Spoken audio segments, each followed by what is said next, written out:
Hello, hello, hello. Welcome everyone to BIPOC Vampire Day. This is a charity fundraiser.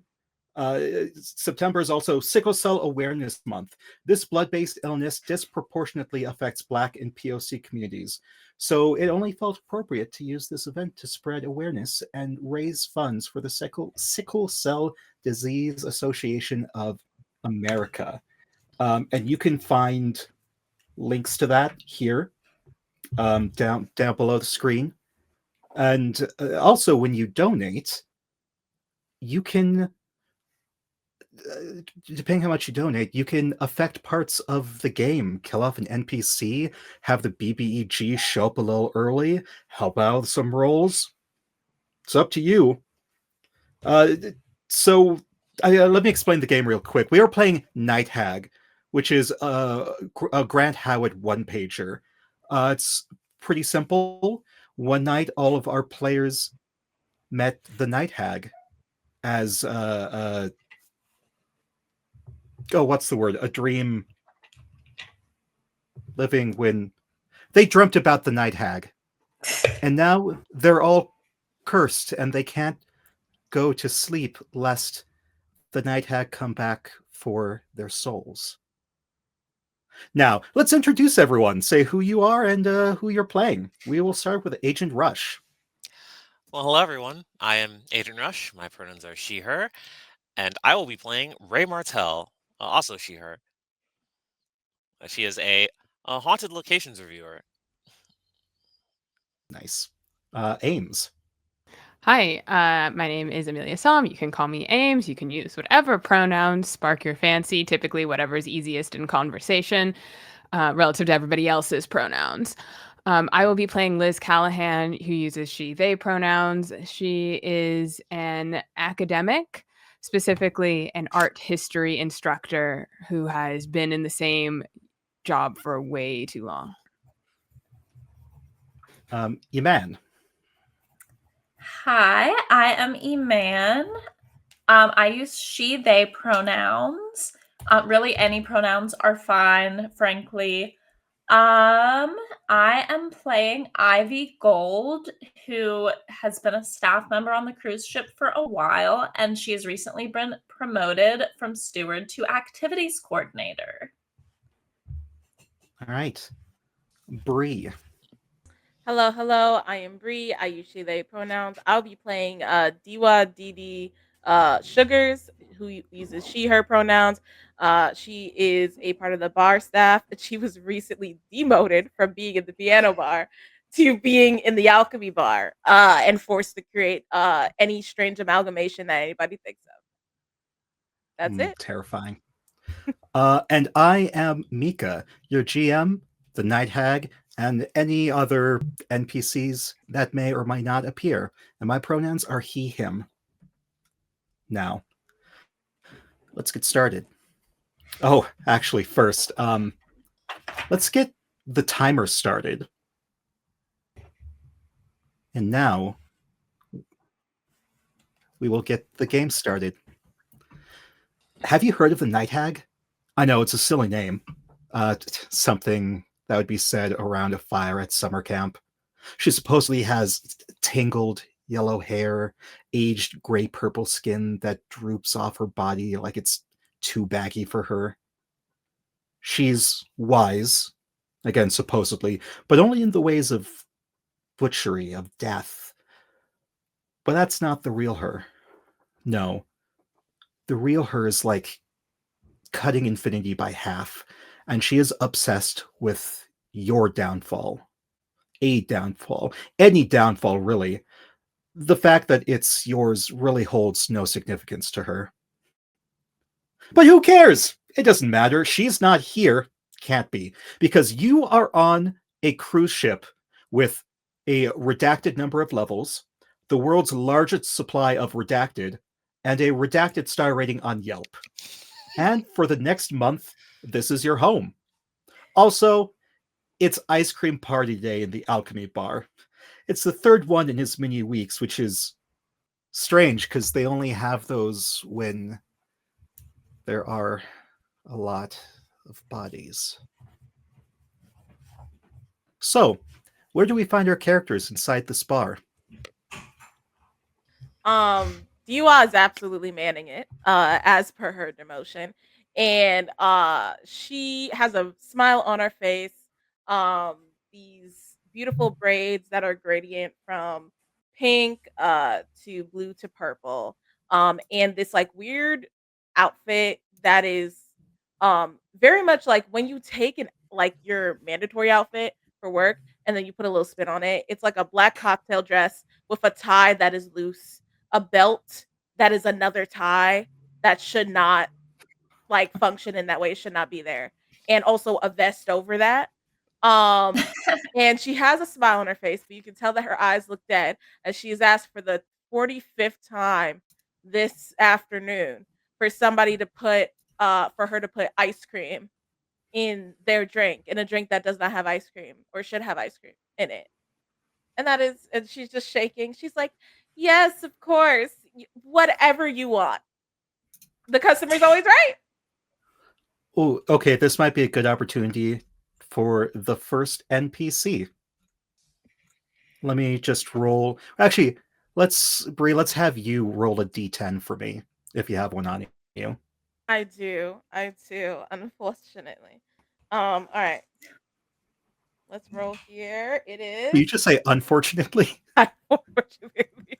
Unfortunately, I have to be done. I rolled a 7. A 7. Excellent. So the person you're actually doing this for is a fellow worker. She works in kind of the spa area of the ship. This is Zoe Dawson from Wellness. Zoe radiates psychic crystal energy directly from her mostly invisible third eye, which distracts from her less than tasteful pantsuit color combinations. But at least her self-cut bangs are nice. Yeah, my corpse razor number 2, just stick a scoop of chocolate ice cream right in there. Fantastic. And you still want the grenadine and orange juice in there as well? Yes. Yeah. Have you never had orange juice with ice? Oh, it's like a chocolate strawberry, but orange. Oh, I'll take. Wait, who's this, Zoe? Yeah, this is Zoe. I'll take your Zoe word Dawson. for it, Zoe. I believe you. And Oh my. after shaking this for about like 10 minutes at this point and enforce, because that's how long it takes for this glob of ice cream to mix in with the drink, she pours out this like fully dark brown looking liquid and it kind of sludges out and she just gives it. It's like, enjoy, Zoe. I see. Oh, I also noticed you refreshed your bangs. Did you do that in the communal bathroom? I did. I did it like between clients, but between massages and the hot bra. I figured I had a few minutes. Why not? Lovely. And I hate to be a bother. I hate to ask, but Hmm. you did remember to, just sweep up those hair clippings before, you went to your next client? Oh. Oh shoot. I'll be right back. I'll just take this Take with me. your drink. Yes. Do not leave it here. She rushes out, kind of like not daintily, like power walks out in her black and orange pantsuit combination. It's actually a pretty good combination. Black and gray combination. I don't know. Someone make up a combination. She power walks out of there. There are definitely shoulder pads. Yes. Diva just puts her head in her hands. She's just like, oh my god, I can't take another ice cream concoction. Where's everyone else?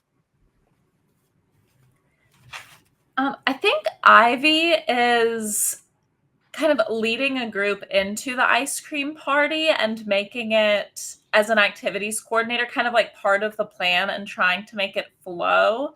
I also think when she sees Zoe interacting with Diwa, she wants to go over there while Zoe's still there, gets nervous and lets Zoe leave, and then goes to Dewat and is like, can I get just whatever she was having? That looked refreshing. So I've been on my feet for a long time, but that just looked really good, whatever you poured for her. Oh, that. The chocolate ice cream and bourbon and orange juice and grenadine drink? You would like me to make that a second time? I mean, if that's not annoying. No, absolutely not. I live for this interaction. You wouldn't tell anyone I'm having bourbon on the clock, right? Because I'm not dealing with the rigging or anything. It's just been such long. It's the third ice cream party. These people want to play shuffleboard. I'm confused about why we're having so many ice cream parties, to be honest with you, Dee. And no, totally. I would listen. Between you and me, drink all you want. Okay, you're not driving this shit. I'm not. I'll throw an extra shot in there for you. You'll need it to cover up the thickness of the orange juice and the chocolate. You are so good to me. I don't know why they took you off of the piano bar because I honestly think you crushed it. Oh my gosh, thank you so much for saying that. It's all because of that chicken nugget, Mrs. I know Jensen. who it is. I know who it is. In the background, you hear her as she walks by. 96-year-old Mrs. Jensen, who is on her 32nd back-to-back cruise. You've heard she hasn't been on dry land since the early 2010s. Her voice is raspy like she smokes 8 packs a day, but you've never actually seen her do it.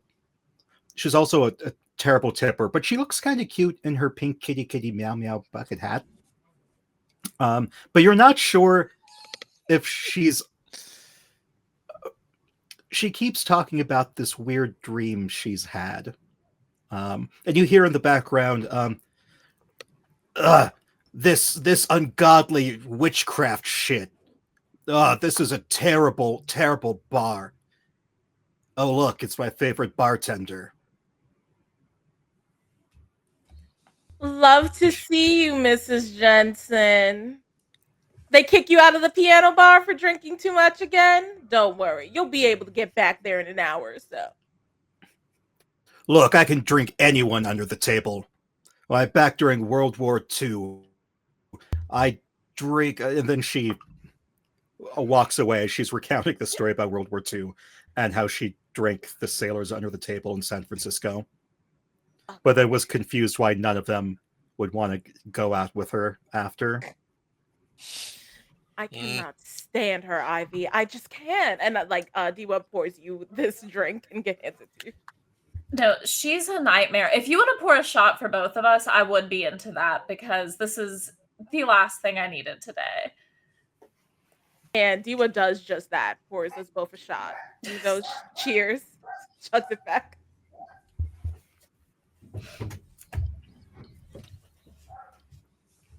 Where are the other two? Let's see. So Liz started out on this cruise. So just to paint the scene for everybody, Liz won a raffle for a couple's cruise. Is not in a relationship. All of their friends are busy, allegedly. So they came on the cruise by themselves. Has just kind of been awkwardly doing activities. It came with a lot of included stuff that was intended for couples. So it's been kind of odd, but they're making the best of it. A lot of free booze. They started out this trip mostly downing Dramamine like it was nobody's business to get over the seasickness. And then they're like, oh my God, all this Dramamine's giving me crazy nightmares. You would not believe. And so now they've hard pivoted to avoid sleep. So they come in, not a stranger to all-nighters, wearing a cardigan and a wrinkly buttoned-up shirt because they weren't quite sure what to wear. And they bought a Hawaiian print shirt at the gift shop. Still put their brown acrylic wool cardigan over, and comes up to the bartender and asks for vodka Red Bull, and then sees the sign for an ice cream party. I guess, can I make that a float, I guess?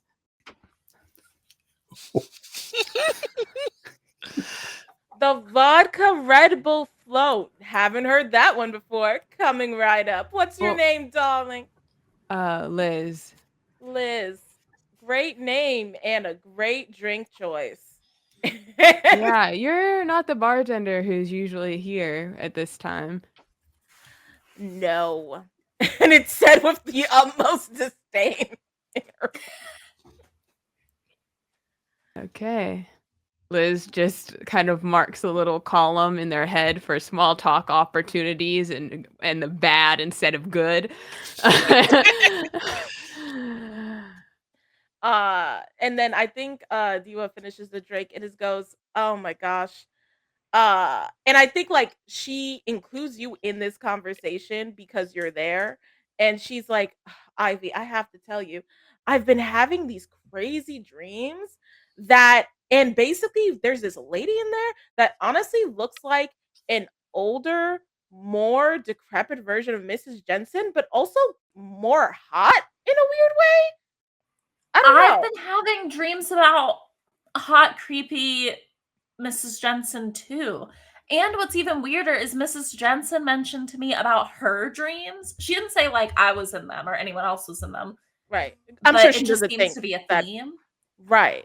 Wait, No, and she didn't say she was hot in her dreams. Yeah. sorry to intrude. What does Mrs. Jensen look like? Because I've also been having weird dreams, too much Dramamine, but I don't know how hot I would describe the old woman in my dreams, and I don't have a frame of reference here.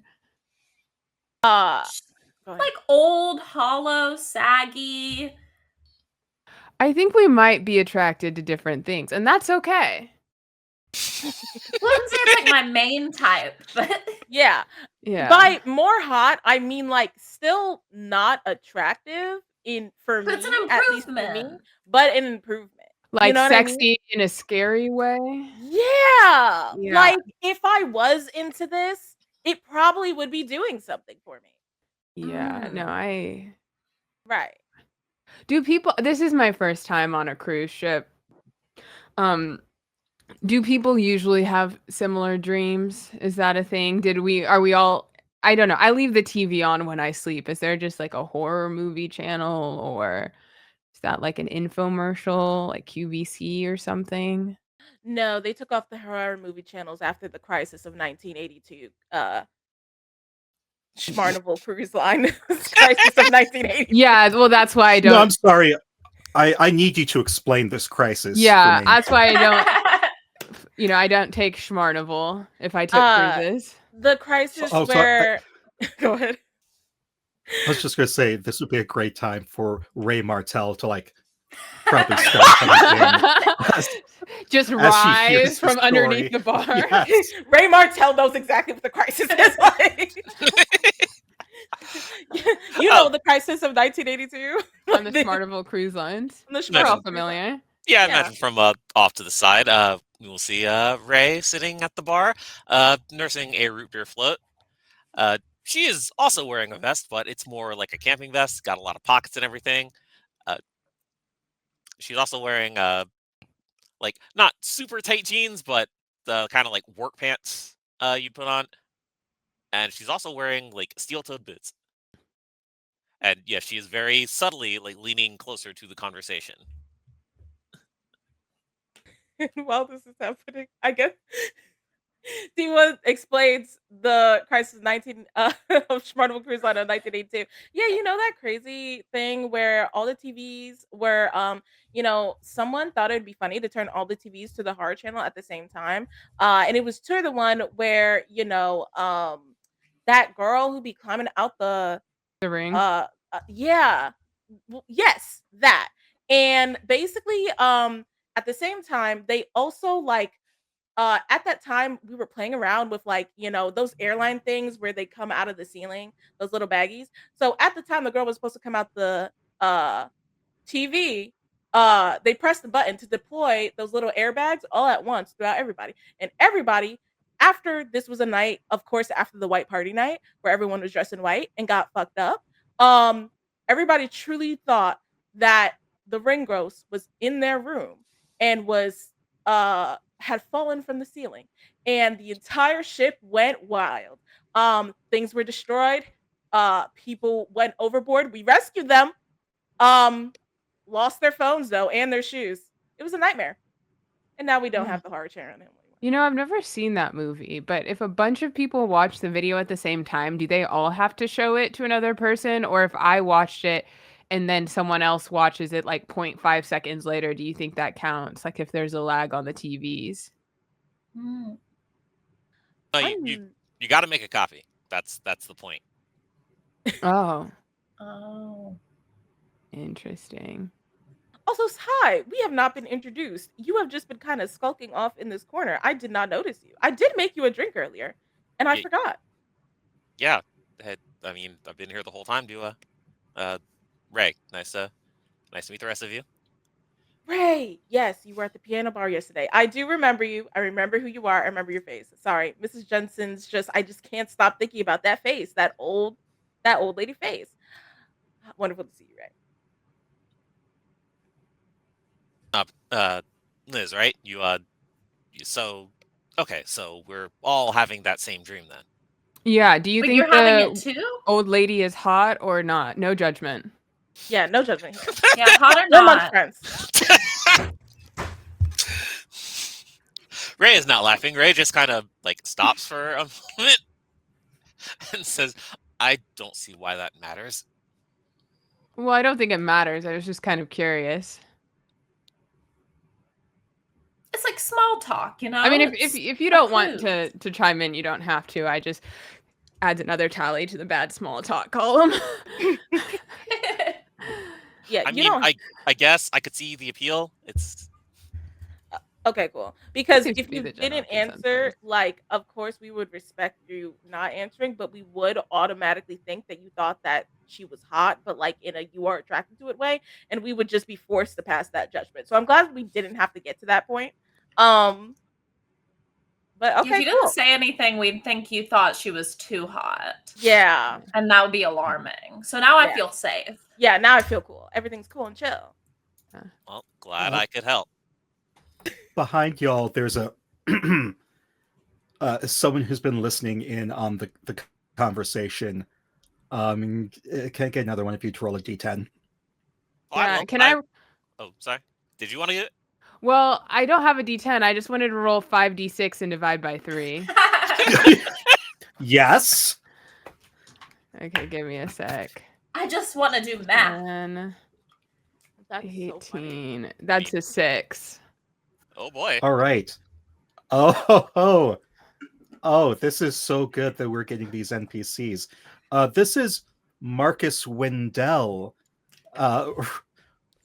Ray's nemesis. You see, Marcus is what happens when a mediocre straight kid from a good suburban family exists. He's mostly forgettable, easily replaced, but he thinks he's the shit in the skeptic haunted cruise reviewer community. His only redeeming quality is his unironic love of the 1998 darling flick Practical Magic.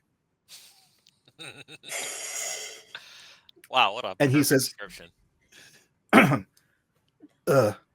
Yeah, excuse me, I'd like a drink, please.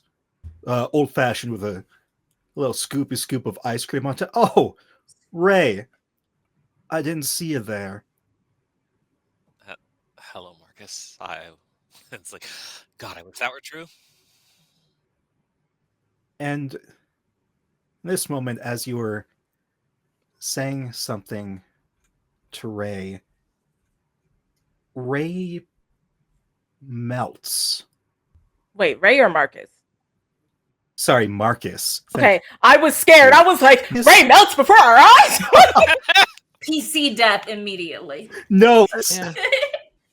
no, it's Marcus. Marcus just kind of melts away, which is odd, but also like, thank God, am I right? Mediocre kid.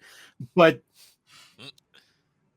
everyone else seems to be gone, except for the four of you, and everything melts away into something that's rotting.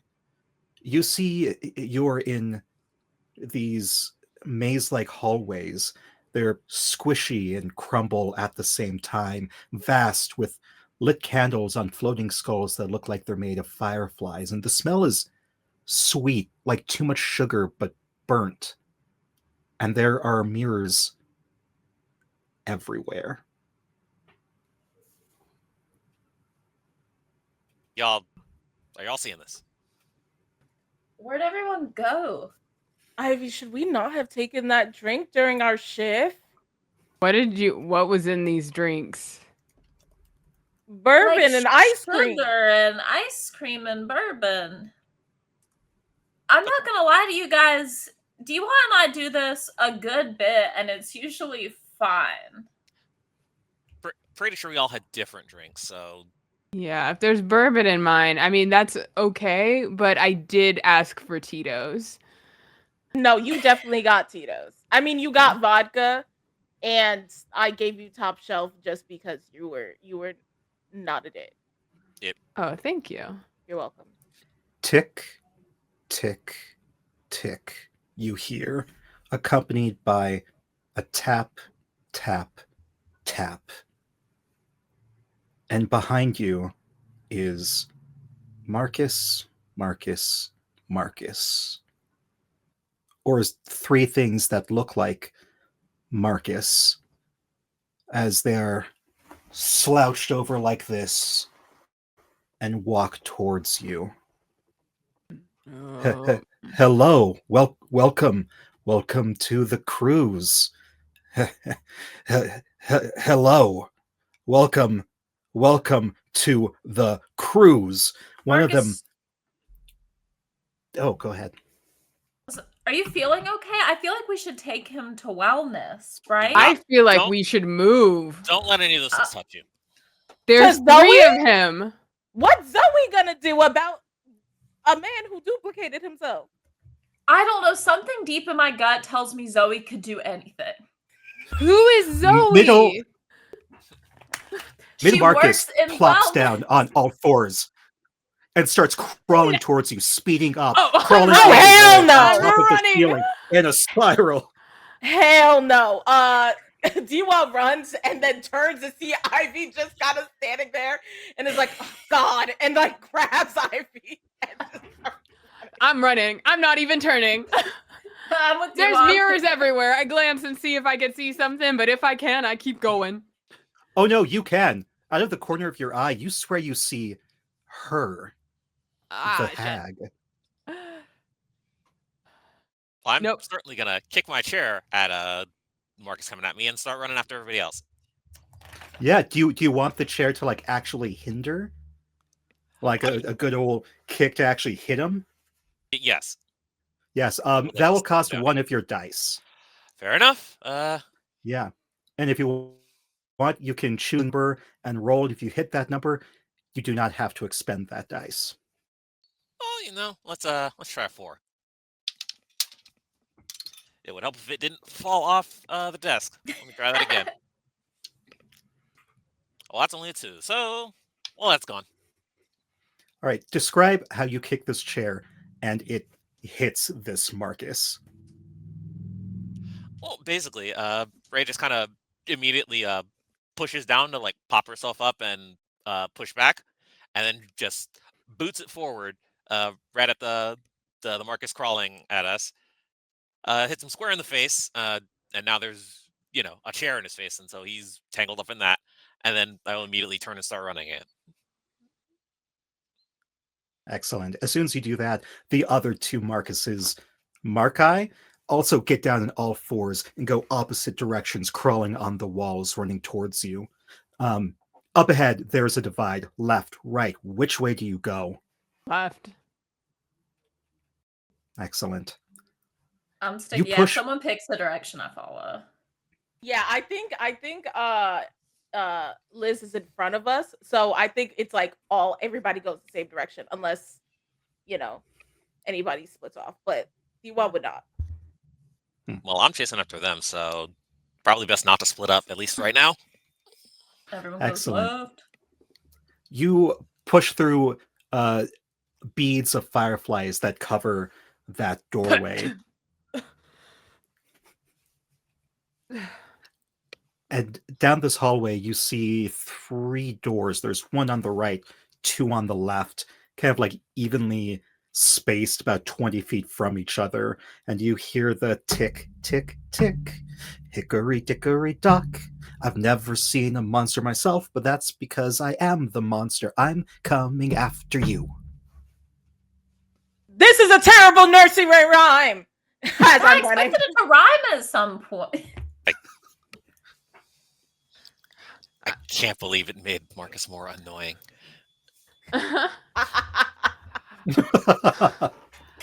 I'm sticking with left.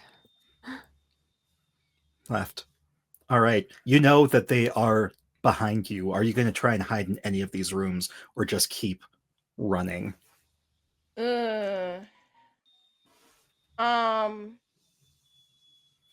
Would it be too much to just try and open the doors real quick while we're running, just to be like a just to see if there's anything in there? Because I think Dewalt wouldn't run into a room unless there seemed to be something in there. Also, are they gaining on us? Like, are we not running fast enough? No, surprisingly, them running on all fours has made them real fast, even though they're also like crawling on the sides of the walls. Freakishly fast. As you do. Yeah, as you do. Okay. I think Diva would open a couple of doors, wouldn't necessarily stop running, but is essentially looking for, is there like a bar set? Is there like I don't know, weapons? Like, Yeah, I'm gonna roll for gun. I'm gonna roll for gun. Can I roll for gun?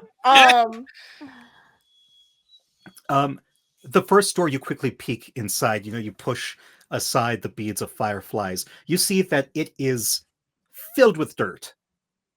The next door, you do the same thing. It is filled with dirt, and you sneeze. Immediately, these rooms are gross. I'm not opening any more doors. Like, you said filled with dirt. What am I supposed to do? Dig a hole? Do I look like a muskrat to you? Anyways. And as who is maybe the furthest behind? I mean, furthest is me, because I, kicked the chair. Yes, you raised your hand. You had a question? Oh Or no, were you saying you were I thought you were furthest asking because I was gonna open the door on the left. I wasn't sure if that was the thing, so I jumped ahead of you. Sorry. Oh no, you're good. Yeah, we will get to that in just a second. First up, we have Ray. Because you were behind, they're catching up to you, and you feel the leathery, cold skin of one of the Marcus's hands wrap around your upper arm, your bicep, and yank you back. Well, I mean, there's just a very loud fuck as that happens. You're being held above ground, about 6 feet in the air by the 2 Markai, one each with a shoulder of yours. And they open their mouths, and they have these sharp fangs. And you feel them starting to drain the essence out of you. Somehow I Can always we knew. see this happen? That's what I was gonna ask. Yeah. Oh yeah, if you hear the oh fuck, you definitely see this happen. But Liz, you can either turn around at this or like stay at the go to the door on the left and see what's in there first. But I see. Or do you think?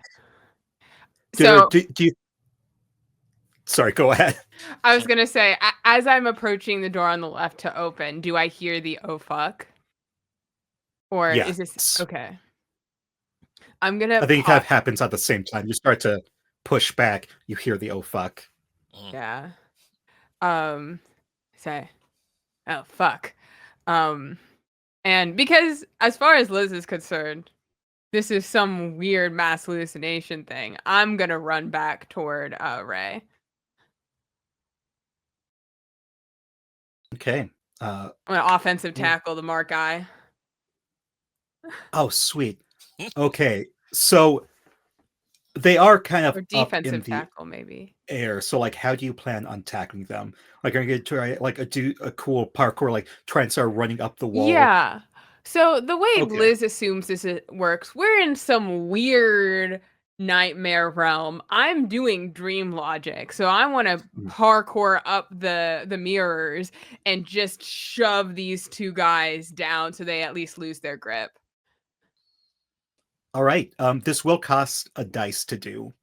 Okay. I don't think this is something within your job description. But it No. is humanly What do you possible, mean? technically. Yeah, it is one of my obsessions, I feel, though, which is doing something that thrills you. Oh, okay. So then that will even it out, then, Okay. I think. So as you feel this extra burst of willpower, just describe this scene to me, kind of in combination with Ray. First do your thing, then Ray kind of describe falling down. Yeah. So, as I go to the door on the left, I'm kind of, running decently quick. I spurt to a stop. I turn and I just start darting in any direction. There's no thoughts happening up here. We're making the quickest decision. It's a full greedy algorithm that we're running, just whatever makes something happen. And I see the mirrors, and as I'm running, I look kind of at an angle, and I can see directly beneath where these two creatures have held my new acquaintance. And in this like hallway, some of them are at different angles, so I just do a jump on one and a jump on another, and I'm just imagining like, ooh, let's see. I'm an art history professor, and so in my mind, we're going full garden of earthly delights here. Everything is backwards. Nice. I'm just jumping, and these guys turn into the weird creatures, and I just instinctively put my hands out to just like punch both of them off whatever sort of footing or connection they have. If we're going like that's by Hieronymus Bosch, right? Correct. All right. As you get closer, as their mouths are open, and tell me this is too much for anyone, you see the heads of multiple people in their widening mouths, screaming like they're trying to get out, right as you tackle them. Yeah. Now, Agent Rush, tell me what's happening to Ray now the Markai have been knocked off. Well, Ray just like immediately falls to the ground. But I've fallen before. So she just goes limp, hits a bit of a roll, just how momentum works, and pops back to her feet. And immediately gets up, tries to grab Liz, and is like, "Come on, gotta keep moving." Yeah, no shit. I think for just a moment, you've got a head start as the two of them are on the ground, so a little like tangled with each other. But as they try to untangle, each of their mouths opens wider. And you, again, tell me if this is a bit much, but you see out of one of them, hands come out of either side, and a person, another Marcus, pops out of their mouth and they start to crawl out. Wow. And I don't even see that shit because I'm just running. Yeah. I think Diwa was looking back. Is one of those things where it's like Diwa like slowed down, and then when she saw that Liz got it, she Like- kept going. Right, like, oh, y'all got it, y'all good. But I think because of that, she sees what happens and goes, not to be an alarmist, but I do not think running is working. I think we need another plan here. Ivy would like to, because I think for Ivy, one of her big fears is loss of control. And I think since her promotion, she's been getting nightmares and just daymares about, like the work nightmares where everything is out of your Yeah. control and you're like, this is all going to shit. And I think that that's What was that? refresh captions, he said. Oh, what? Oh. For But all everyday of us? workout mirrors. I think all of us. Oh, okay. Is it better now? Okay, perfect. Okay. Fantastic. So I think that she thinks that that's what this is, and she's going to take off one of her heels, which she has a very nice skirt pantsuit. It's very nicely pressed, high heels. She's going to take one off and try and just like jam it into this thing's eyeball mouth face. And oh, I'm so sorry. Yeah. Or just into the orifice where this thing is like pulling its hand out. Yeah. I'm so sorry. Yeah, like you hit it in the head, and like with enough force that it starts to like shrink back inside the mouth. As one of the arms tries to like grab at you, one of the hands does in fact grab you by the ankle, the one that still has a shoe on.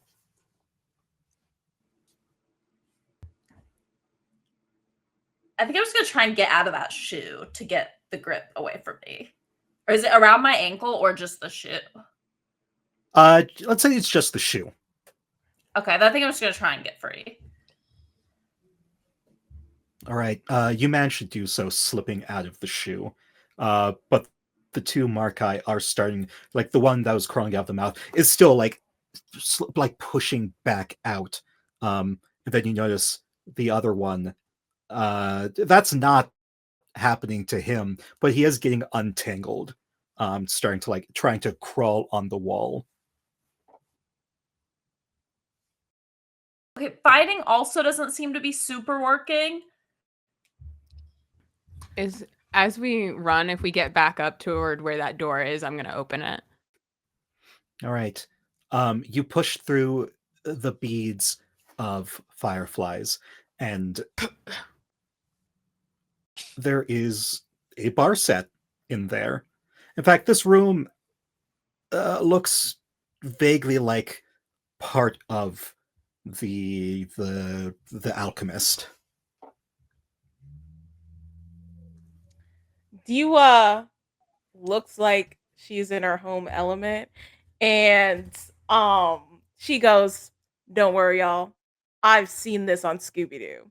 Everybody get in the closet, go behind the bar. Don't worry about this. I got this." Diwa's gonna go behind the bar. I know this is ridiculous. Stay with me. Diwa's gonna go behind the bar, and she's gonna try to Scooby-Doo this and essentially make them a drink that has like essentially like is not like poison or something, but like Burnett's. Yeah, exactly. Like it's gonna like do something. Yeah, exactly. So I think she's making a drink, and when the Marcuses come in, assuming that everyone has hid. Also nobody has to stay in this room with Diwa. Diwa is like, I'm going to Scooby-Doo this. She does not elaborate to anybody. I'm gonna hide underneath the bar on the inside next to the ice machine. I mean, I'll also beautiful. go behind the bar because I can grab a bottle or two. I will also say that this room is also covered in loamy soil. Oh, wow. Is the alcohol still alcohol? The alcohol is still alcohol, yes. I mean, I didn't see the room's full of dirt, but I'm going to grab a pocket full of that stuff. Excellent. I'm going to start working on a Molotov. Oh, that's so good. Nice. Yeah, you hear the tick, tick, tick. Hickory, dickory, dock. This vampire is off. This vampire is on the clock. This vampire shall crawl, and you all shall fall. Hickory, dickory, dock. And the two of them burst into the room. And you have a few moments to react. Diwa's gonna immediately while Liz is doing that. Diwa's gonna immediately pour the drinks that she had prepared and been like, okay, but before we fall though, you guys have been doing a lot of crawling. I know you guys must be parched. Marcus, Marcus, and Marcus, the Markai. So before we like meet our inevitable doom, you should totally have a drink. I'm a world-renowned bartender. I I will tell me what I need to do. This is part of my job. Yeah, Tell but me this what I is need. part of your job to be hospitable. But I think if you actually want to get them to stop, I will say sacrifice a Yes. dice. Done. Yeah. It's done. It's gone. You catch all three of them so off guard. They stop. And like they're in the... And they just look at you. In this moment, they're very confused by this. This was not what they were expecting. Does anyone do anything else as this Marcus reaches for the cup? I've got like 4 little cocktails on me, but I think I'll wait. Okay. I'll gesture It's up probably... to Diwa just so you know, like just to Yes. use you. Yeah. When you do that, like Diwa also does, and another one on the house. And I think she like it's essentially kind of like that. You guys know that like I don't know how to describe it, but like that pot thing where that poison pot where it's essentially like you hold it, one liquid, you hold a hole, one liquid falls out, you hold another hole, the other liquid falls out. Mm-hmm. So that you can drink from the same cup. I think Diwa would essentially try to do that in this instance, which I feel like would count as like a bartender move. Yes. And wait, okay, so re-describe this to me. So basically, when they go to, I go to hand them the drink. I kind of do like a switcheroo with Liz under the bar right beforehand. Like I'm going to put like a topping on there or something, right? Yeah. I take the Molotov cocktails that you have made, and I give that to them. But then I also take one of the regular drinks and drink it. Wait, do you want me to light this on fire before I send it to you? Oh shoot! Yeah, Molotov cocktails are you put like a alcohol soaked rag in a bottle to it's like a little fire bomb. Yep. Let's do that. Can we make it? Can I flavor it so that it looks like a sprinkler, like those little sprinklers things? Yes, because you are bartender. Yeah. Okay, cool. So yes, let's do that. I pass one to you, and I'm gonna grab the other and start sneaking out from because we probably shouldn't be around here too long. No. Yeah. Ray, you notice, like as you peek around, and see your nemesis, that one Marcus melts into the one in front, another melts into that one, and Ivy, you start to notice this, that the dirt is sinking back into the ground, and Liz, you're noticing that everything is starting to look more normal, and Diwa, it's just regular Marcus standing in front of you holding a Molotov cocktail. And let's reset the timer, please. And he says, I don't think this is what I ordered. What the fuck? Is it lit? It's lit. Oh, fuck. Special promo. It's a special promo. Wait, hold on. Are one of you guys putting it out, or are you trying to cover for it? Yeah. Because I'm already sneaking off. Like, come on. I will step up and just grab the sparkler right out and say, well, yeah, it's mine. And after I pull the sparkler out, I'll reach for the bottle. Just to be clear, it's not an actual sparkler. It is an alcohol-soaked rag. No. We gotta. It's flavored to look like one. Does the whole rag come out? I think the whole rag must come out. Yeah. In fact, in my head, I imagine like you did, like you stuffed a lot of the rag in there, but there are sparklers on top, and like the more the sparkler burns down, that would have set it on fire. And so you've got like moments before this rag is lit on fire. And so, Ray, you're yanking out the sparklers. Yep. Okay. Yeah, you yank them out, and Marcus is like, "What? I just want my ice cream old fashioned." Yeah, no, totally. Yeah, definitely. And then Diwa makes it the quickest way that she has ever done. Like just as fast as possible. She was going to be a dick and put edible glitter in there because he sucks. But after almost okay, cool. And like puts like a little bit of edible glitter in there to make it sparkly, and then like gives it to him and be like, here. Yeah, Marcus was not paying attention because Marcus was still looking at Ray and the Molotov cocktail, like trying to figure out like what was. And you hand it to him, and I imagine this is like a terrible old fashioned, along with the glitter. You did not make this well. And Marcus just says, "Thank you. I'm going to go explore the supposedly haunted areas of the ship now." I'm going to glare at Ray and then walk off. Diwa like goes to jump over the bar too, and has to probably be held back. It's like supposedly haunted. Yeah, I was like, whoa. Diwa, something insane is going on. Liz stands up with their 3 unlit Molotov cocktails.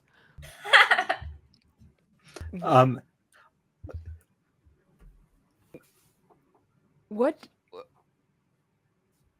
Are we crazy? No, just cursed.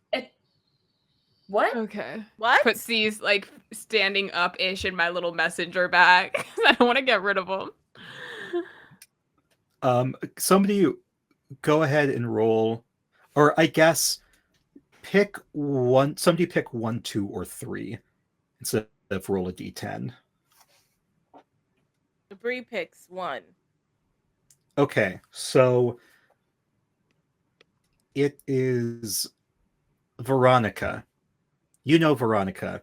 She's looking. What was the last thing you said? Is this weird, or Are we crazy? are we crazy?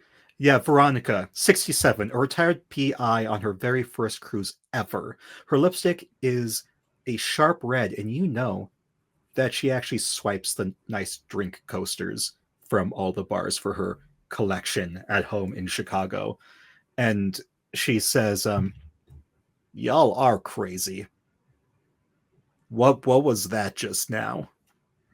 I enjoyed it, don't get me wrong, but a Molotov cocktail." Veronica. And as Diwa says this, she is hiding all of the good coasters. She is putting it all behind the bar. Yeah. In a spot that Veronica cannot access. And goes, Veronica, what did you see? Just like out of curiosity, what did you see during this entire interaction from the point where Marcus asked for the drink up until this very moment? Well, suddenly, some of you were behind the bar, and then you were handing him a Molotov cocktail, which looked like it kind of appeared out of nowhere. It's a good magic trick. Cool. And that is because I am a magician. Oh, you don't say. She does not believe you, but she lets it go and goes back to her drink. I think now's a good time to let's jump forward a little bit to a different scene when all y'all are off work, and I mean I would imagine don't let me force anything, but I imagine you're all meeting together kind of It doesn't have to be after hours. In fact, it could just be like 5 minutes in the future and you're meeting at the corner of the bar. Where do you think y'all are to kind of discuss what just happened? We could probably wait a little bit for the bar to clear out. Mhm. Just randomly call last call if you want. Oh no, I would be like, Smitty, I need you to cover for me. I need you to I know you don't like dealing with the customers. I know you like to be in the back, but I need you to cover for me. And I just take my Yeah. apron on, which is like just like a little piece of like fabric. And I just meet you guys at the end of the bar. I mean, yeah, that works. Instead of trying to drag everybody back to my room.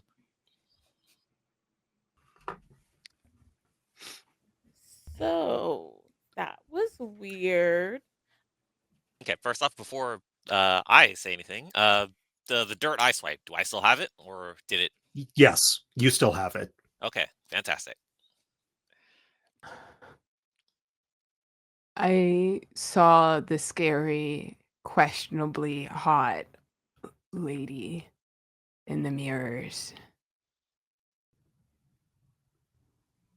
The one that looks like Mrs. Jensen? I still don't know what Mrs. Jensen looks Oh, like, no, but you just said that. presumably, yes. Oh, yeah, the night hag. And then I'm we sorry, all the saw what? the boring guy. That seems become kind a of monkey rude. dentist. Wait, yeah, what? That's just what she's called. As a member of the staff, I don't know if I can call her that. I just got promoted. And Okay, it means a lot to me. Whoever this Mrs. Jensen is, she's probably not the night hag. Right. Are you in this? Do you know the night hag? Are you guys on like a first name basis with Like each personally? other? What? No. Have you met? Oh. Okay. Nah, I mean, I just heard stories. Never actually met the night hag. In Can the we just- stories, what happens? Yeah, do they end good?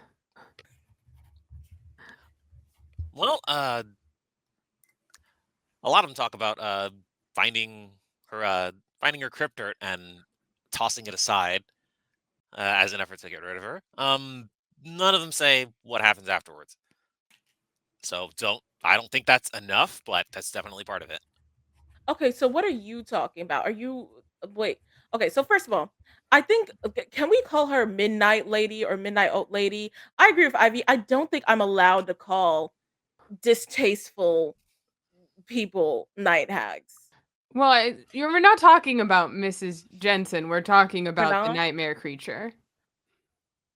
Oh, okay. This is like a literal creature. This is not like Yeah, a literal night hag, not an older woman who tends to frequent bars too much in the evening. Yes, we are talking about a supernatural creature here. fantastic. And so the thing that you just mentioned, were you talking about?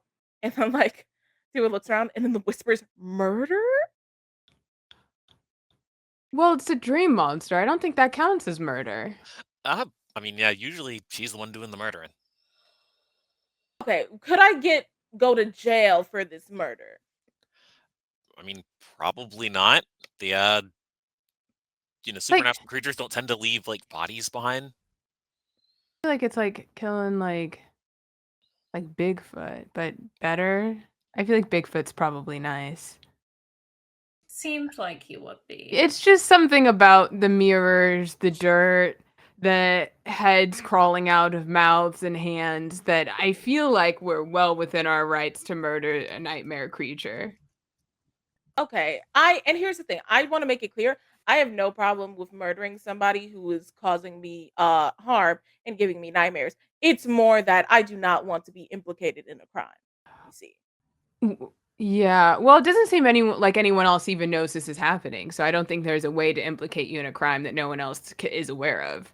Fantastic. Okay. And I'm not a snitch, so. Appreciate I'm that. not a snitch either. I am also not a snitch. What do you take me for? Now that we've all confirmed that we're not snitches. Yeah, you know the most about the night hag. How do we get rid of it? Like I said, at least all the stories I've seen talk about tossing her crypt dirt aside, which I will, open my pocket and show the bit of dirt I grabbed. Okay. Not sure if this is it, but I mean, this is the dirt I saw, so I grabbed some. Could Okay. we just throw it in the water, I guess? I mean, tossing it overboard certainly seems like a side to me, but like I said, I don't think that's enough. Okay. So speaking of that, there have been rumors on the ship lately over the last couple of cruises about like this mysterious book. People aren't sure what it is. It was part of people believe that it was part of a scavenger hunt and it never actually got found during the scavenger hunt. It's supposed to be like a vampire book or a vampire book or something. It's supposed to be like from what I thought it was reminiscent of, as you know, the, Schmarnville cruise line, Mhm. catastrophe of Yeah. 1982. But people are saying that that's not it, but also nobody's ever actually seen it. But they do claim it is on this ship. So, Yeah. this could have nothing to do with that. This could just be for a scavenger hunt, and it just got left behind. But I do think that it's weird that there is a book called Vampire or Vampire or something, and there is also a night hag after us for some reason. I mean, it'd be a Well, pretty big coincidence. yeah, I wonder if that's a book that tells us how to kill it or if that's a book we burn. I feel like setting things on fire solves a lot of problems in these kinds of scenarios. I mean, yeah, if the book The Vampire is on this ship, it would certainly help one way or another. It'd probably be best to find it as soon as So, possible.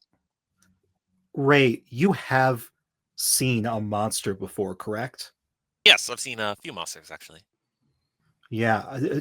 Were any of them defeated by fire to back up Ivy's claim?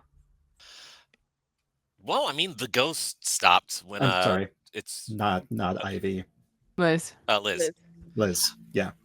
I mean, the ghost stopped when its remains were burnt. So, like, fire can help. The werewolf did not seem to care though. So, it's land of contrasts. Yeah. Okay. I think it's fair to Worth a say that a shot. night hag is more like a ghost than a werewolf. So this is an odd that I'm willing to take. We should probably find the book and read it before we burn it though. Yeah, Right. I'm good with that. Is there a library on this ship? Or There is there is some key to the actually scavenger hunt, or is this not actually part of the hunt at all, and it just is something people were talking about? so I think tell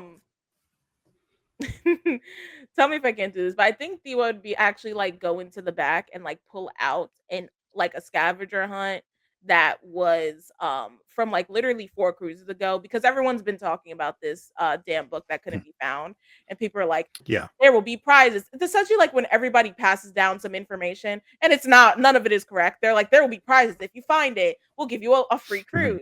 Um and at the bottom of the scavenger hunt, it does say like the book of vampire crossed out vampire crossed out vamp question mark. But it does look like it was written by not whoever originally made this scavenger hunt and goes, Yeah. it is on this list.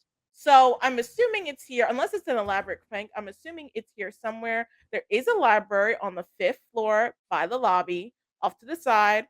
It should be still open for the next hour or so. So, and normally no one's in there because nobody reads books on cruises. Everybody likes Kindles nowadays. Those I- e-readers. I have no problem with e-readers. Okay. To the library, I guess? I mean, it's as good a place to start as any. Probably not there because if it were just with the rest of the book, somebody probably would have found it by now. But Yeah. maybe we can find like a map of the ship or something. You guys work here. Do you have one? Oh, I have a map of the ship, Oh, sure. definitely. Actually, if I you keep them out download all day. your Schmarnville mobile app and you anyways, yes, there's a map of the ship. Okay. Yeah. To be clear, do you have like blueprints of the ship? Oh no, but and I think I look at Ivy. Not on me, but I'm sure we could get some. I mean, the captain would have blueprints, I would think. I've never asked to look at them. What's your job here? So I was a steward for a long time, and now I am an activities director. So I handle schedules and kind of show people around and things like that. I've done a lot of the scavenger hunts, but I honestly thought it was a gag, fun Easter egg, extra mystery thing with the book. I've never seen it, but I've heard about it. Ivy, do you think we could orchestrate a makeshift tour of the captain's quarters, the captain's area, to just show off, like, this is where the captain lives. You could be a cruise driver too, or whatever the hell they're Are called. you going to hijack the ship? I No, know we always joked about asking this us- before stream. no. They always ask us If we sink the ship, we To sink the take- night hag. guest requests and to do anything in our ability to make the guests as comfortable and happy as possible. If we say a guest that had some money wanted to tour the captain's quarters, maybe we could get away with that. You can say I have money. Do you have money? No, but I mean, Okay. you could say it. Yeah. Yeah, I'm pretty good at lying. I could do that. Definitely. Yeah, I can lie. I look at Ivy like, you can? I can do it. I believe in you. I love to tell the truth, but I can lie as well. I mean, I'm sure you can find at least one older person here who probably has money. Ask Mrs. Jensen if she wants to tour the captain's quarters. Yeah, your options are either Mrs. Jensen, Veronica, Mitt, or Romney? Hiramune. That is where I got the name, but no. Put them on the front line. Or lie. I don't think we're gonna get away with lying. I don't know. Probably not. No, I ain't exactly rolling in it. I will say I do think that Diwa has a bad reputation with people of authority, so I don't think. You do hear Mrs. Jensen off in the hallway. Why are all the bars suddenly closing? Why is the ice cream gone? We need more ice cream. I need Three more ice cream. parties. I turn and say, "Oh yeah, I can see it."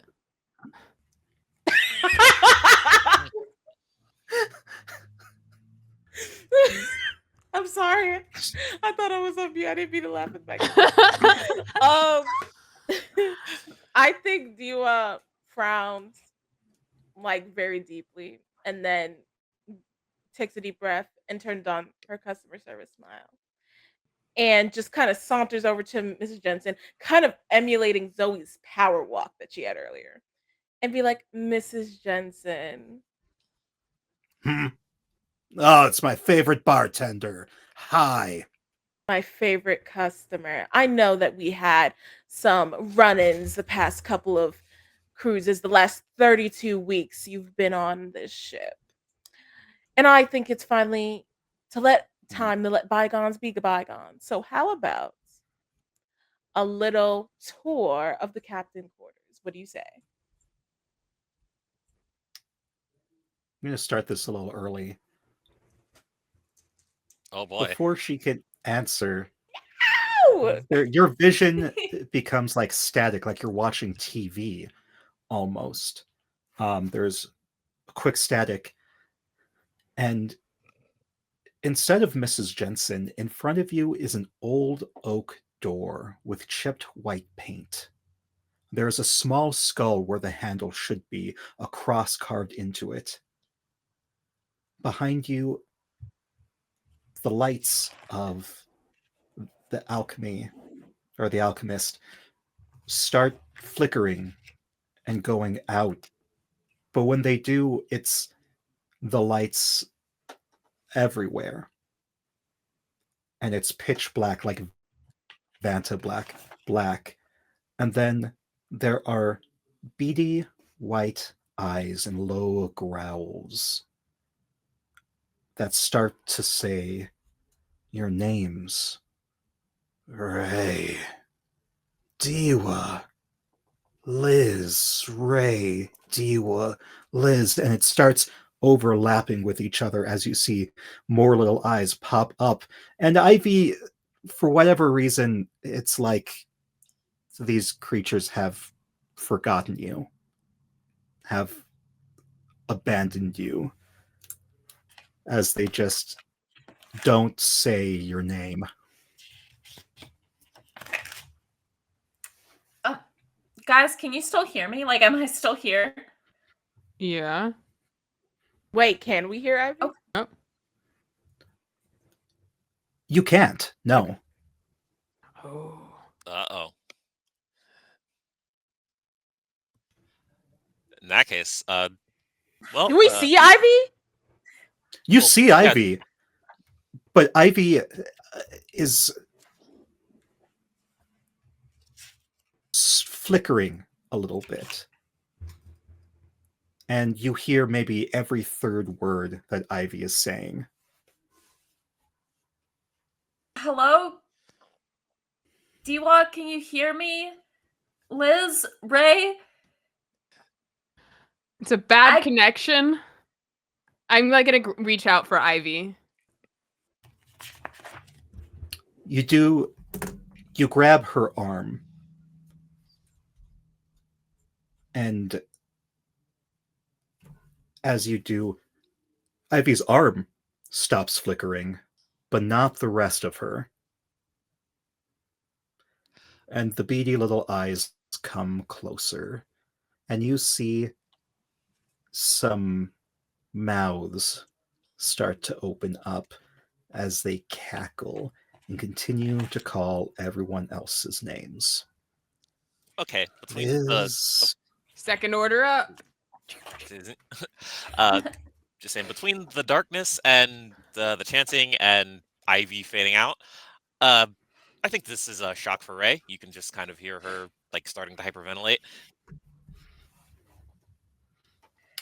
And don't forget, there is the old oak door in front of you. Oh, yeah. And those eyes get closer and closer, and you feel some nipping at your feet, Diwa. At my feet? Yes. Do you want? And Oh, I was going to say, and Liz, you can feel breath on your ankles. Okay. I'm gonna light this. Someone open that door. period. Go ahead. Well, do I roll for the shock now, or can I open the door? Roll for the shock now. Okay. Yeah, let's see how that. Yes, we have our first shock. Mm-hmm. Ooh. So, when a person suffers a shock, physical or mental, they must roll all of their remaining dice. Any that show equal to or above their current amount of d6 are lost. I do believe you still have 6. No, I No, lost they one have earlier when I 5. kicked the chair. Yeah. So I have 5. Oh, you're at 5. She has Okay. 5. So, any 5s or 6s are There lost. we go. Roll low. 1s and Oh, 2s. I lost 1. It was a 5. Okay. Describe this shock for me. How does this appear? What happens to you? To Ray Martell. I mean, at first you can hear, well, like the audience can just hear Ray like hyperventilating. And just her breathing gets shallower and more ragged, and you can hear her fall, and she's like trying to like scuttle away, pushing just back in any direction, and in the darkness can't even see where she's going. So she either hits a wall or like falls and or does something that stops her from moving. And eventually, she just screams and charges straight for the door. All right, what's everyone else doing?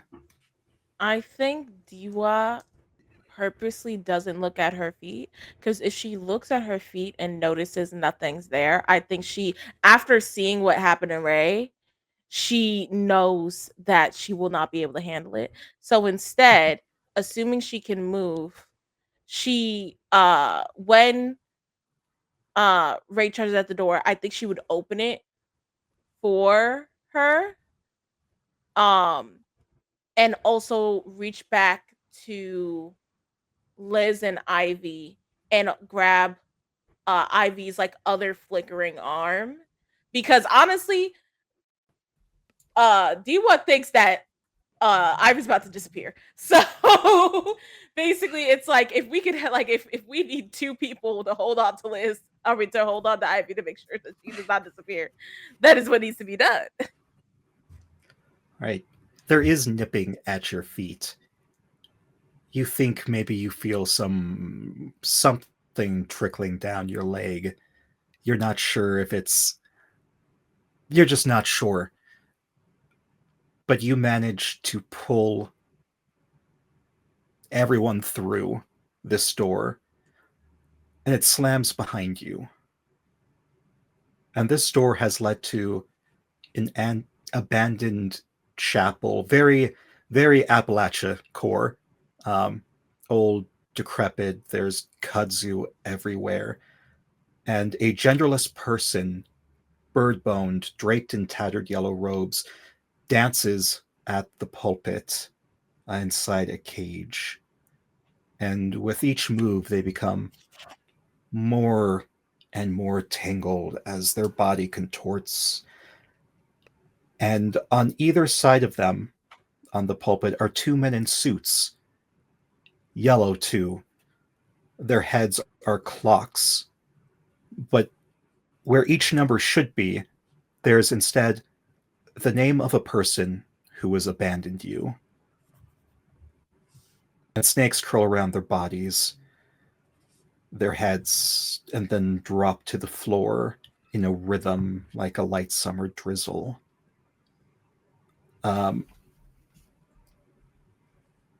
You are no longer flickering, Ivy.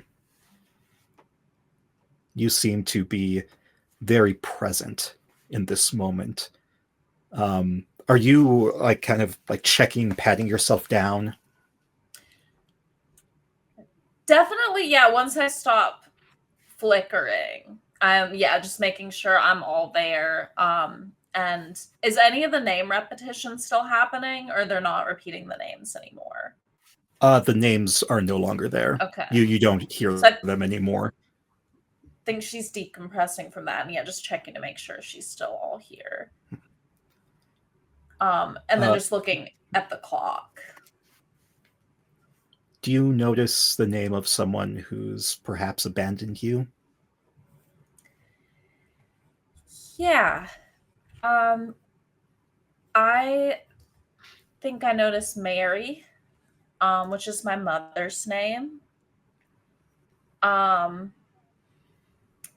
And that hurts because Ivy considers it abandonment. It just didn't feel like she was there enough. And so Ivy ran away, kind of looking for found family. But I think that's the one, like right at 12 o'clock, that she's clocking immediately. What about everyone else? Let's go with Ray. Ray, have you calmed down any? Is anyone trying to help calm her down? I think once Diwa was sure that Ivy was okay, I think Ivy would go to Ray and just kind of like Ray. Diwa's not familiar with Ray outside of this, like meeting her on this cruise. Would just kind of like put her hand on her shoulder. She doesn't have any water to offer, so she just like kind of like rubs circles on her back and is like, "You are here. It is gone. The weird eye thing is gone. You are here."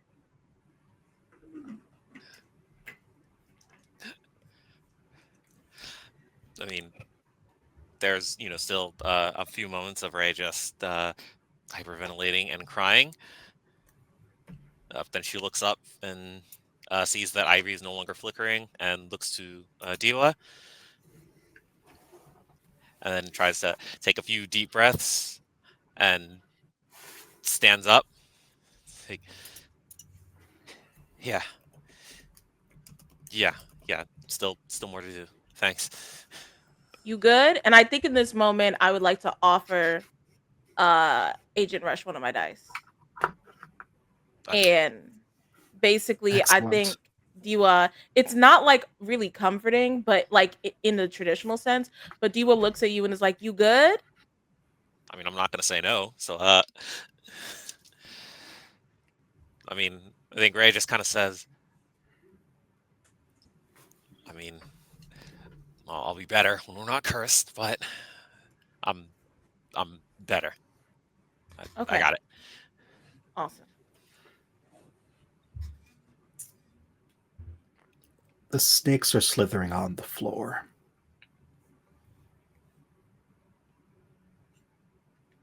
Are they like, are these like actual snakes that someone might recognize, or are they just kind of snake-shaped things? They're just kind of snake-shaped. Definitely not friend-shaped.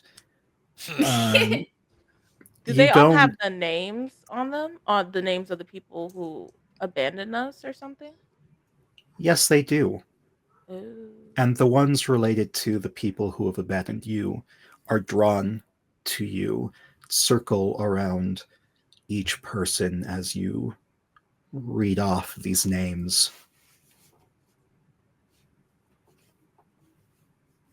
I think for Diwa, it would be her ex-girlfriend, Tina. Basically, Tina, they had been like in love for a long time. They had been on again, off again. Um, and when they had finally decided to like fully commit to each other, uh, Tina also had like a child. And Diwa took this job to essentially provide. So she's away for long periods of time, but she's able to make like essentially a decent amount of money, more money than she'd be able to make bartending back home. But Tina couldn't take essentially the like months away that she would be home. So one time she came home and all their stuff was gone.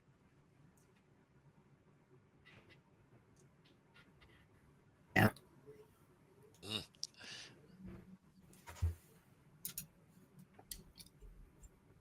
Mm. Is there anybody for Liz? Yeah, I mean, I think to Liz, their work is kind of like their life. And so it was their PhD advisor, who was a tenured professor at this university, was helping them the entire way, and then got an opportunity to do essentially like a guest lecture position at another school, and kind of left Liz in the lurch as they were finishing up their work. And it ended up taking them a lot longer than expected. And it was very stressful. And now they're just kind of here alone, and they don't really have an advocate for them, and feels incredibly lost in what they're supposed to be doing with their career. You briefly see their face on the snake's body, and you blink and it's gone. You're unsure if you actually saw it. Okay, Professor Clyburn. And inside the cage, you look up as you imagine you say that, you shake your head and you look up at the bird cage. And inside the bird cage, you vaguely recognize her for when she left. You think her name was Zoe Dawson from Wellness, and you just barely got a glimpse of her, but she is in the cage, holding onto the bars. And instead of wearing a pantsuit, she's kind of in this 70s go-go outfit, with a belt wrapped around this black dress with red speckles on it.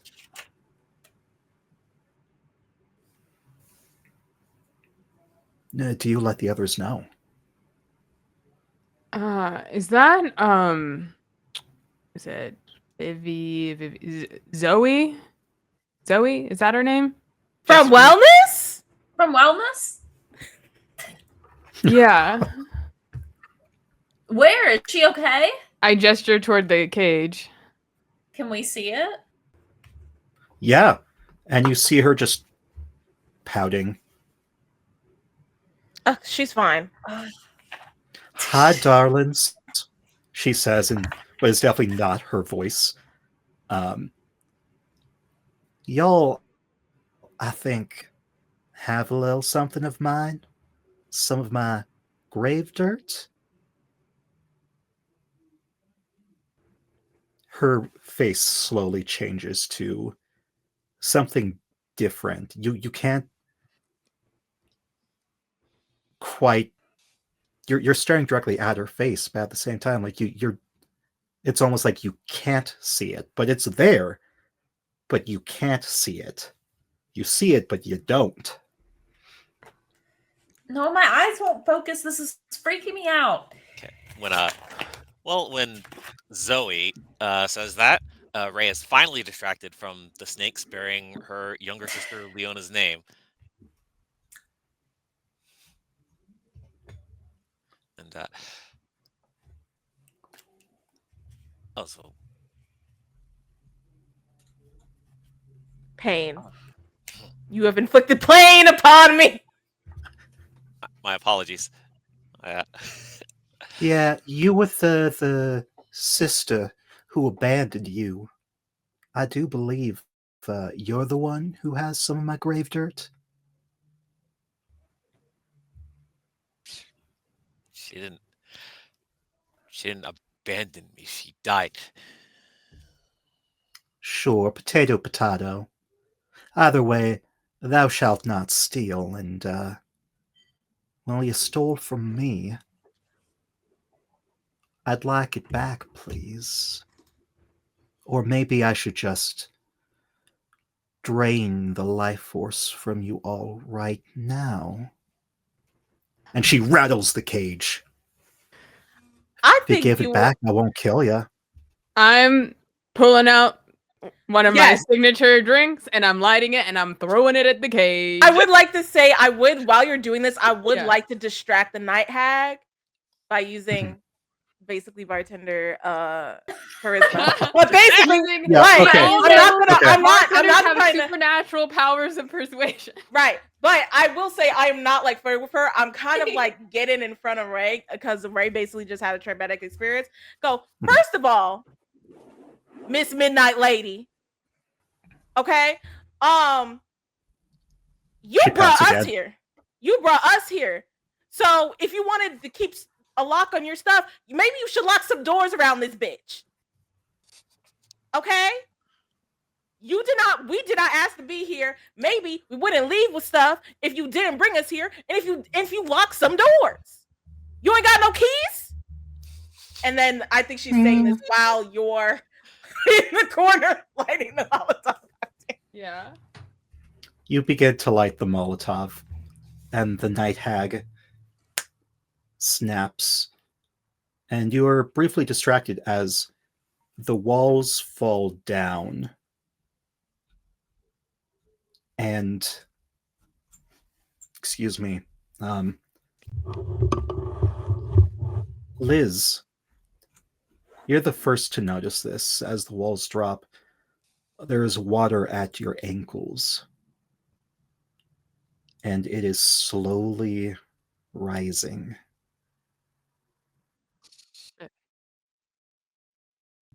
And this, I think, is a good time to go to break. Of course it is. Cool. Thank you, everyone. We'll be back in 5 to 10 minutes. 10 minutes. 10 minutes tops. So see you in a bit.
Hey, welcome back. Last we left everyone, they were in an Appalachia church covered in kudzu. There were dudes in yellow suits with clocks for heads, and there were snakes falling off of them. On each snake. Oh, hi, Baxter. Sorry, my dog just walked in. There's a It Baxter was on somebody each who would, snake. with Baxter on each snake. No, with someone who abandoned you. Come on, Baxter. Oh, show you to everyone real quick. Oh, Oh, he's so cute. Baxter, you're too pure for the evils of night hags. Baxter, save us from the night hag. He's just staring at me. And then the night hag appeared at first looking sort of like Zoe Dawson from Wellness, in kind of this go-go outfit, and then suddenly she was gone. Or no, sorry, she wasn't gone. Well, her face changed, but it was like he had face blindness almost. And then as Liz prepared to chuck another Molotov cocktail, suddenly the walls collapsed, fell down, and there's water everywhere. Not a drop to drink, and it is rising up rapidly. And so we will jump in there. Liz, who has been relatively resolute throughout this entire endeavor, her chest gets tight and she starts to panic, looking for a door, and kind of freezes in place.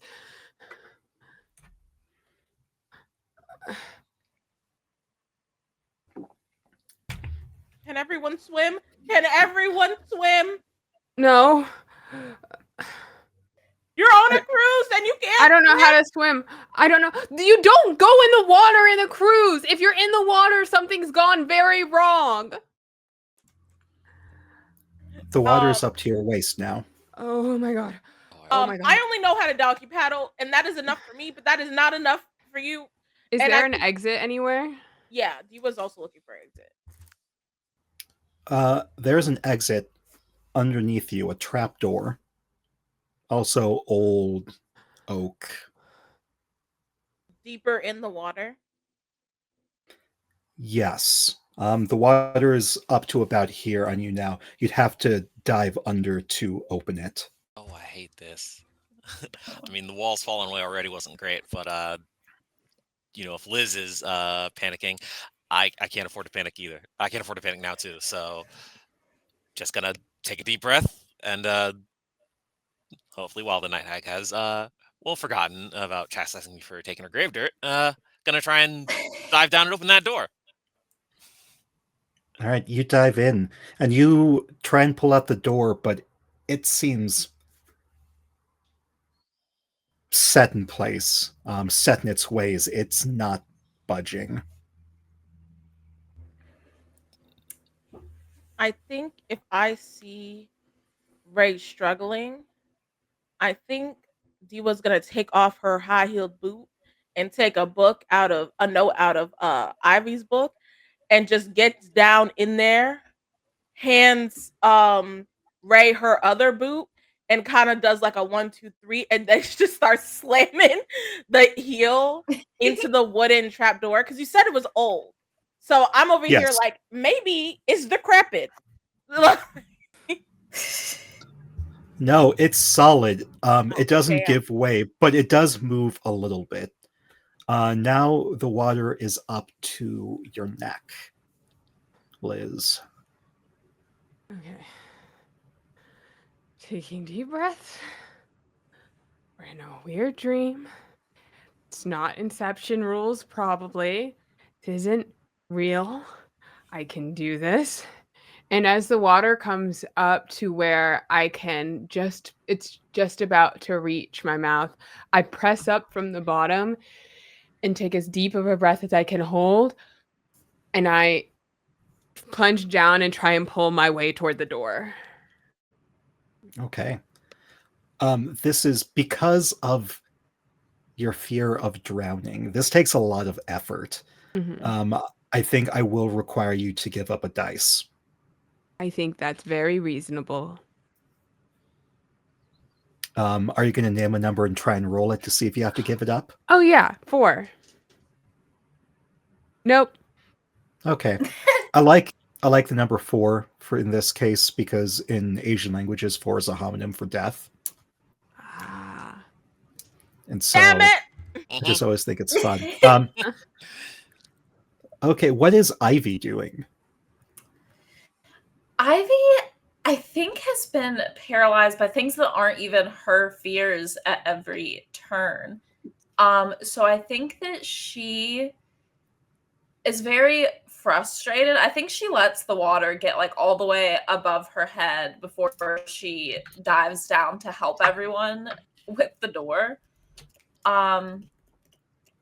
But when she does, I think that she goes absolutely nuts, pulling out like just bearing her feet on it and then using all of her weight to like leverage against it.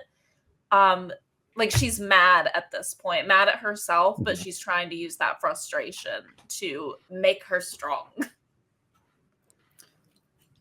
If one of the 3 of you pulling out the door gives up a dice, it might just work. Can I do do it. something else? Oh. Oh no, I was gonna say can I do something else? Sure, what do you want to do? So, Diva canonically likes to steal. Specifically steal stuff from the cashier thing of the bar. And that requires a delicate touch. So, since this is something that thrills me and also runs me into danger, can I take a bobby pin out of my hair, try to pick the lock? And Oh, because it's been a absolutely. session, it cancels out. Yeah. Ooh. Man, y'all are good at this. I love it. I love to bargain. At first you don't feel anything. As you're digging around, you're like bubbles come out of your mouth and you're digging, click, click. You think you have it. It clicks. As Liz is swimming down, the 3 of you throw open the door. And do you swim down into it? Yeah. Absolutely. I will reach up for Liz before I start swimming down toward it. Okay. Liz, do you accept this help? Yeah, sorry, I forgot my character's name was Liz for a second. Yes. You're good. You're good. And then the next thing you know, you are standing in front of 96-year-old Mrs. Jensen again. Pink, meow meow kitty, bucket hat and all. Mrs. Why do you Jensen, keep I never staring thought at I'd me? be so glad to see you. You have never looked so beautiful to me. How are you, Mrs. Jensen? Oh, dearie, well, better now. I think you're my new favorite. Enemies to Let me- lovers. Ask you, Mrs. Jensen, didn't you mention something about having nightmares recently? Yeah. There's a lady prettier than me who sits on my chest. And let me tell you, it's really hard to be prettier than me.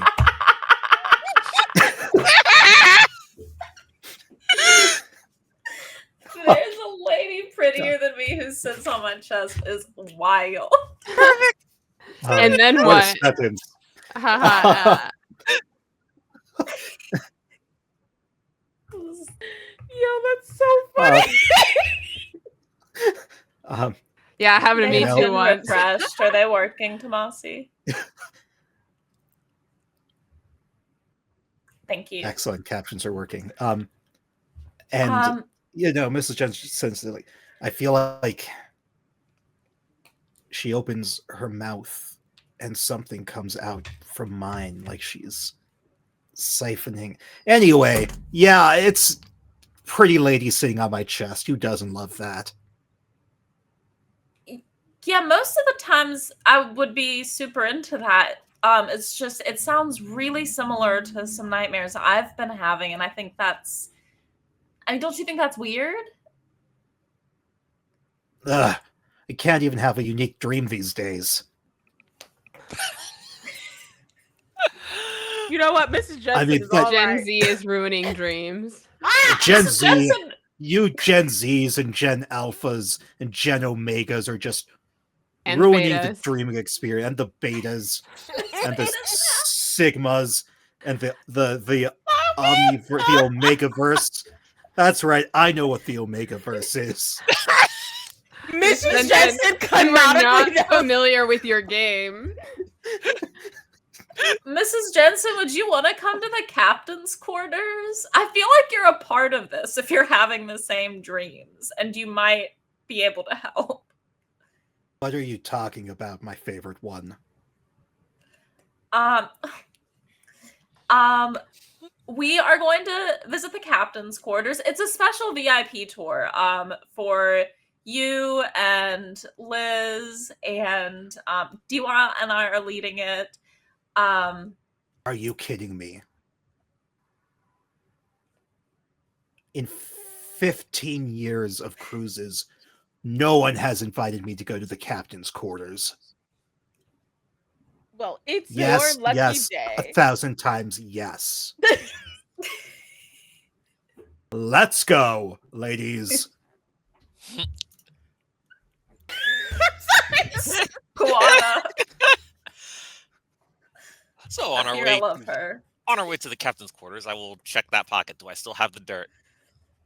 You still have the dirt, and it's still dirt-y. Fantastic. It did not turn into mud somehow. Okay, so yes, definitely. She said that, but it might have just been a fake out, so I'd get rid of it, and then, that was the wrong one all along. But yeah. So if this is magic dirt, then fantastic. I would very much like to just kind of throw it overboard now, but there might be some other ritual to it, so I think I'm gonna hold on to it a bit longer.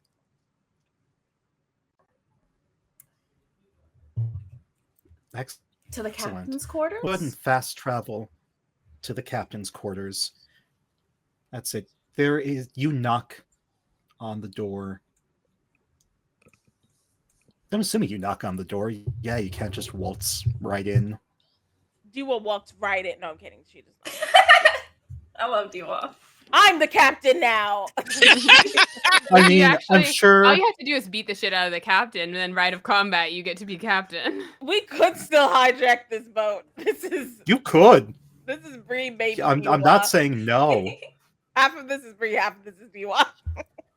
Technically, I mean, by the rules of the game, you would just have to give up one dice to do something that's not in your job description, which could be drive the boat.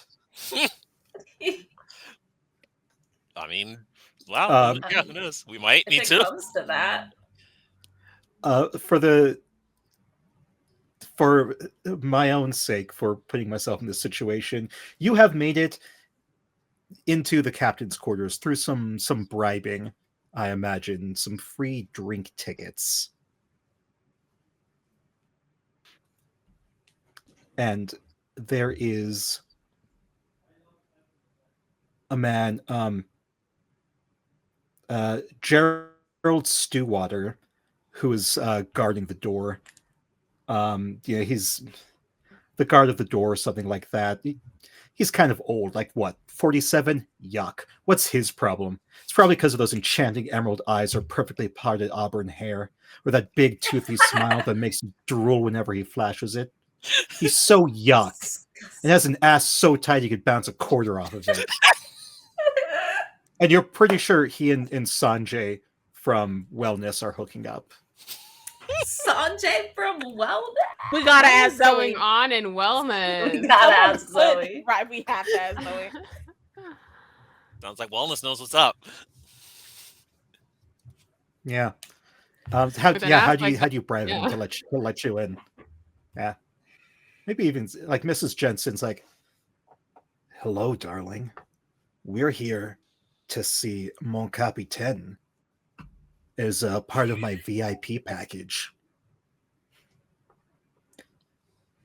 I'm not sure that's a thing. We Ivy? just added it, Gerald. Yes. I was supposed to send out some emails to you guys letting you know it'd be coming through. It is my bad. New promotion, things fall through the cracks. It's a new tour that we just added. And he looks over at Diwa. What's Diwa doing here?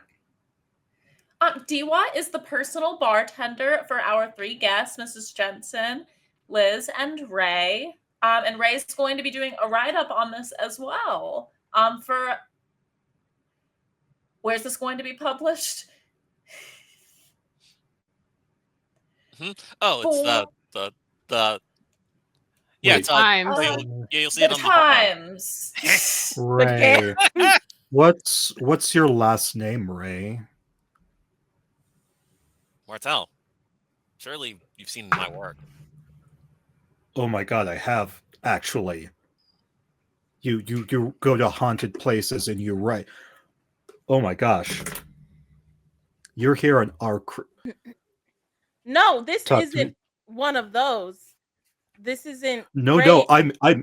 I'm into this. I've heard things about this ship being haunted, okay? Yeah, that's About why we that- need to go into the captain's quarters because she wanted to That see the book made of haunted. skin. Yeah. What? Like, Where have you seen a book made of skin? I've just heard about it. That's on the ship. People have weird. Oh my gosh. Okay. No. Yeah. Yes. Ivy, I believe you. Ray, big fan. Mrs. Jensen, please do not touch my muscles.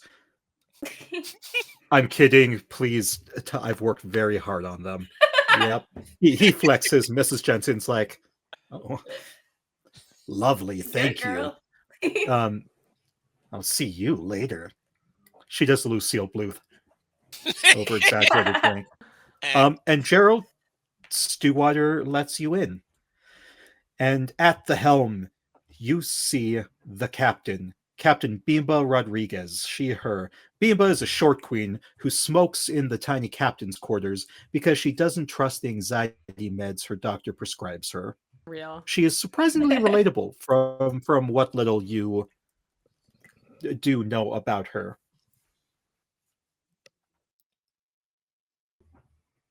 And she says, I'm going to try and sound like one of my aunts. Ave, what are you doing here? Hey, Biba. Ivy? Hello, it is lovely to see you again. Good to see you too, Biba. I was just, taking a little initiative, and showing this fantastic group of VIP guests around the boat. I was also wondering, I have worked here for so long. I've read everything in the library.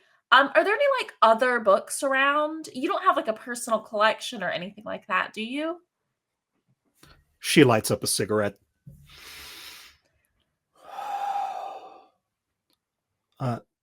No, I try not to read in here. That's fair. You probably shouldn't read and steer. No, I do have a Kindle I keep with me sometimes. Oh, the e-readers. Yes. Nothing against them. Nothing against them. I just like No. And I don't visit the library often either, because when I am not the one driving, I like to go and drink. Like at the Alchemist. Diwa, you make lovely drinks. Thank you.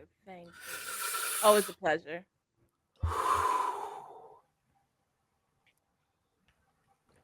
Can I bum one off you?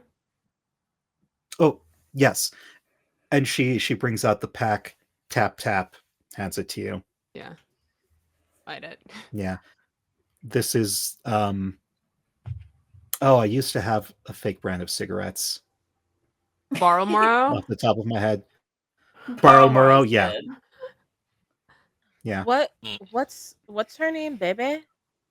Bimba. Bimba. Bimba. Yeah. Oh, like that one, I- the snacks. No, that's Bimbo. Never mind. I was like, This- huh? Yeah. No, that's actually She the name is of a one of my snack. aunts. Oh, yeah. Oh, Yeah. Ooh, fun. So I think while this is happening, and since Bimba referenced Diwa about the drinks, Diwa would go, Bimba, thank you so much for hosting us. I'm not supposed to do this, but Hmm? we're not supposed to, give staff members the top shelf stuff. But since you're offering this lovely, allowing us to do this I'm lovely, the captain. well, I know, but Oh. I know the cruise line says that we can't, but No, it's they. I only get the bottom shelf stuff for free. They don't treat me the best. I am looking for a different. You didn't hear that? You? no, I didn't hear Oh, it. me, Mrs. Oh. Jensen. I heard nothing. Yes, I'm not a snitch. Don't worry about it. What do you Mrs. say? Jensen's not a snitch. I just kind of wave my cigarette like, yeah, I don't care. While you're waiting for your transfer, I could keep giving. When you come by next couple of times, I'll give you the top shelf stuff. The only thing I ask is that we just want to, take a look around, really show Mrs. Jensen like what it really means to like live as somebody who is really running this ship, because that's what you do. Yes, I suppose so. Take a look around. The ship will be fine if I just go out and chain smoke a little bit. Do not tell Gerald. Never. Thank you. And she kind of how big is like the captain area? So it's like it's kind of like that, an overview. So you like see that big window that you see at the very, very top of the front of the ship. That area is like the entire like part of the captains. And then they have like a separate room for like their actual quarters. Most of the time it's not connected, but we can do some flavor here and say it is connected Okay. because we fancy. Yeah. But it's a pretty like big open area with a bunch of stuff with buttons on it. A bunch of buttons that we probably shouldn't touch. And then just a little quarters. Cool. Yeah, she goes off into the corner, and I don't know if there's like a deck right there. Is there There like is also now. a deck they can go out? You There actually is now. Yeah, there is. Yeah. Okay. Yeah, she goes out there and just one long drag in the cigarette.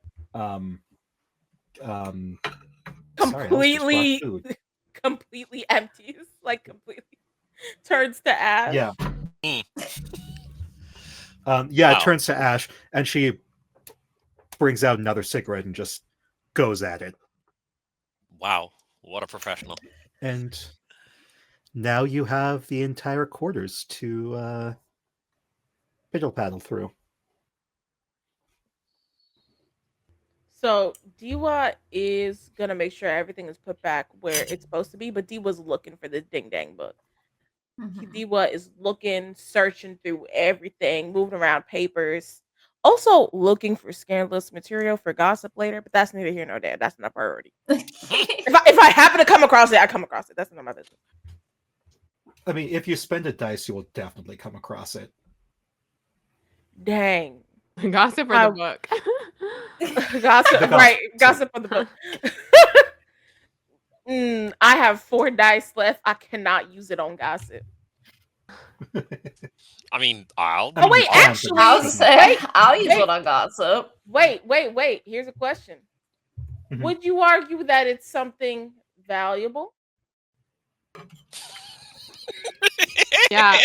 Oh Also, my god. if you wanted me to help you out, one of my obsessions is discovering something I shouldn't have. Oh, okay, because mine is valuable. Yeah, you know what? Oh my gosh. Yes. Describe finding something. This means you two have to come up with what this thing is. Oh boy, oh boy. Yeah. What's incriminating I evidence? noticed you like nonchalantly like leafing through things, and I kind of, I have a cigarette, so everything I do looks really casual and chill. I'm helping you kind of flip through stuff, and I read pretty quick, so I'm scanning. What gossip are you thinking? What's the vibe? We can riff. Okay, so I'm over here and I'm thinking that the rumors about Sanjay and Mm-hmm. from wellness. I think that there is actually a third person in wellness, Wellness le- polycule. wellness polycule Yeah. that doesn't but doesn't include who's the person who we just ran into, the man with the Gerald muscles? is the Gerald. But Gerald is not aware that Sanjay is part of the wellness polycule. Can I raise the stakes a little bit since I Yes, raise sacrificed dice stakes. for it, even though I Raise get it it. back because it's my upset. Well, I guess it doesn't Right. lead me into danger actually. So I'll No, but it does. I yeah. think that it would be. I think that this If we knowledge find would it- blow the cruise ship up. Yeah, because I think what we have, Bimba, not only I think Bimba has like a relationship web. I think the polycool chain that is going off these ships, it's like who is dating who has tension with who is close friends with who hates whom. And so there are all these little like clusters and lines, and I think we find like that. Just something that they're just kind of idling on. Yes. In fact, It all is comes actually back to wellness. It all relates It's back like to you- wellness. Wellness is at the center. Yeah. like you see a piece of paper sticking out of a book, and it's just she has drawn the web of who's sleeping with who. Yeah. What a professional. Yeah. Truly. D1 does take a picture with her phone. Gorgeous. If I spend a dice to find this book, sorry, go ahead. What were you gonna do? I will, also be searching. While Diwa and Liz are searching for their hot goss, which We got the important. goss. Yeah. That's important. I will be searching for any sort of either the book or any sort of clue that might lead to where it is, because that's the sort of thing I do, sneaking around weird places and looking for secrets, which is also one of my obsessions. Discovering yeah. stuff I didn't know. God, yeah, like as a journalist, I wouldn't make you spin a dice for this. Where are you looking? Describe this looking process for me. Well, it's a very systematic search. Start on like shelves, and then start on like shelves. Start from the top and work our way down. Start with like high shelves, stuff that's like out of eyesight because it's too high up, and then work my way down to stuff that you wouldn't see because it's too low or it's under something. Mm-hmm. Definitely looking for any like false panels or whatever. You do find a false panel, and you press it, and it opens, and inside it looks dusty. This isn't a place that it doesn't seem like Captain Bimba Rodriguez has ever found this before. And inside is a dusty book, and you pick it up, and it doesn't look like the Night Hag's book, but there is something. You get vibes from it. And you flip through it, and there's one page in particular that you are drawn to. And it describes this captain's dreams that they'd been having. And they mention it started after they found a strange book in the library.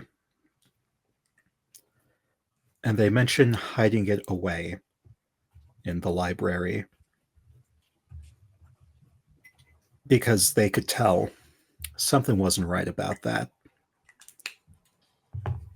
It doesn't say where it was hidden.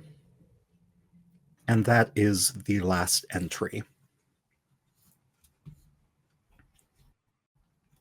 Wow, And-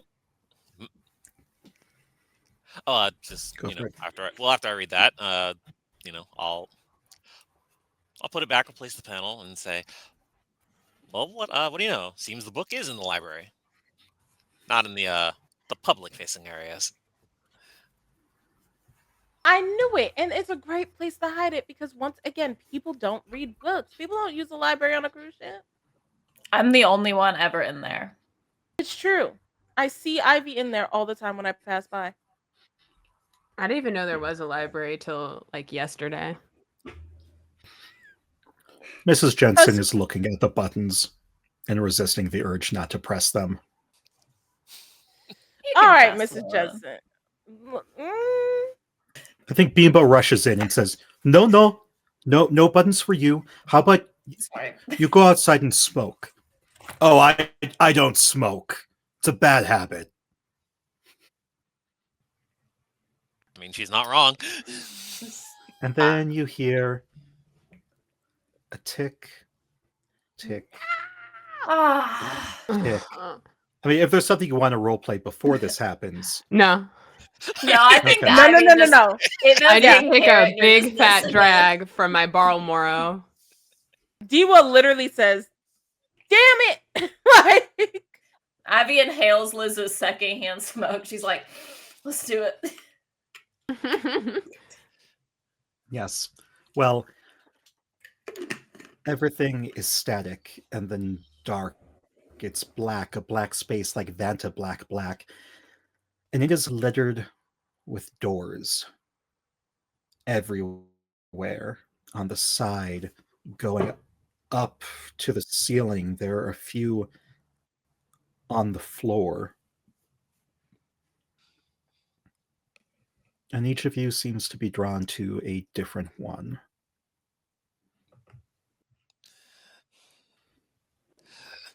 Oh, fuck, not again.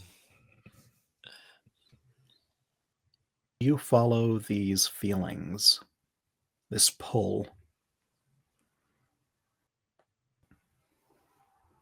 no. Sorry. I'm sorry.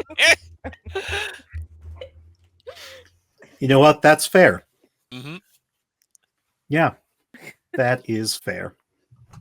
Anyone else?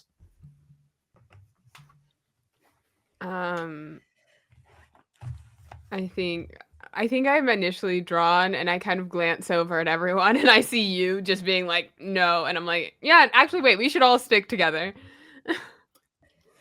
A door creaks open, Liz, and you hear a voice. It sounds like the voice of the head of the department who left you. Were they the head of the department? They were just a different professor? Yeah, they weren't the let's say the head of department. Okay. You hear them calling your name. You're late for the meeting. I look around. What is the space we're in? It's just Oh, yeah, infinite just void? blackness. Just void. With a little bit of firefly. Do you think we have to go through it to get out, or I mean, probably. That's She can't clean up around here. It's stank in here. Did you guys hear that voice? Did we? And did it sound like the? Yes, Oh. you all heard it. But Liz is the only one who recognizes the voice. It's Wait, would you come over here already, Liz? Come on. We've got a meeting. somebody you know. Yeah, it was. Because you do not have to go over there. Yeah, I just worry if it gets mad, that's gonna turn into like some like sort of spike spider or something. See, that's the thing. It can go bad it can go bad either way. So Okay. it's We kinda- could all go in. we could try. Fine. Let's get this over with. So we Uh, kill this monster thing. Yeah, Professor Clyburn, I'll be in. I have some of my colleagues here with me. Feckin' hell. Just come on in. What does this door look like to you? Or I to think Liz? it's a pretty just simple, like dark wooden door. Liz was in the humanities, which means the building hasn't been updated in forever. So it's probably actually a nice, like solid oak, chipped An old at the oak door. sides. Yeah. I go up and is it open? Or do I open it? It's open. I peek in. It's cracked open. Yeah, You I'll pull. you see this person sitting on an invisible chair at an invisible desk where you see papers on, and they're holding a scroll.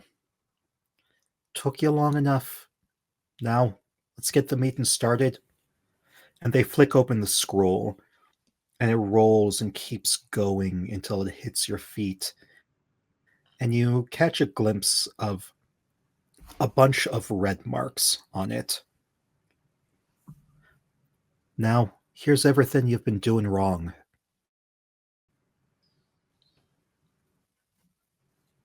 Like lean down to read it better. It is a list of everything you're self conscious about.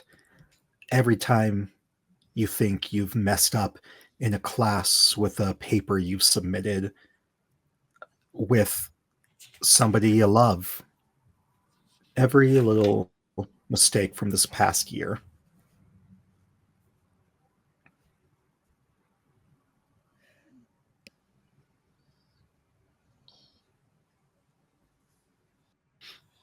What does this mean?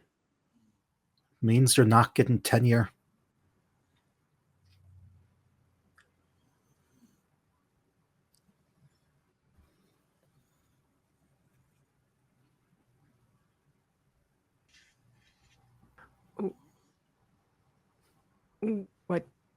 What do I do now?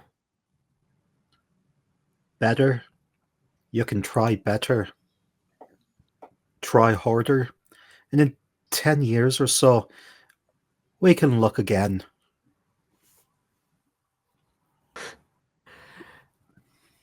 I can't try fucking. How are you even back here? You fucking left. No, I never left.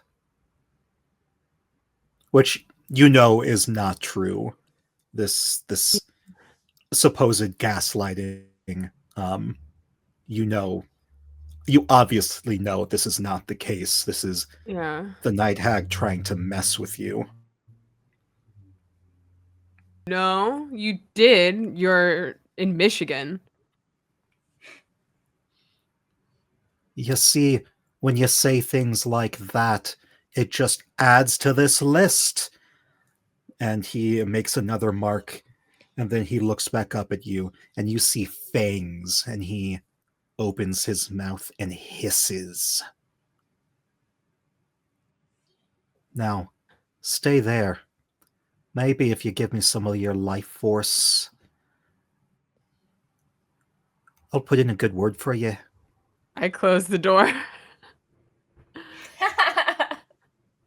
You hear a thump on the other side, and there's some banging for a few seconds, and then it stops. Diwa does jump, but Diwa yells, "Snaggletooth looking ass!" like through the fucking door. Oh god, that sucked. Oh, that was worse than the water. And the area starts as the rest of you choose not to head towards any door. I think. You hear. Oh. No, go ahead. I think. Well, after Liz slams the door on that one, Ray says, I mean, yeah, that probably wasn't great. So, y'all want to see mine?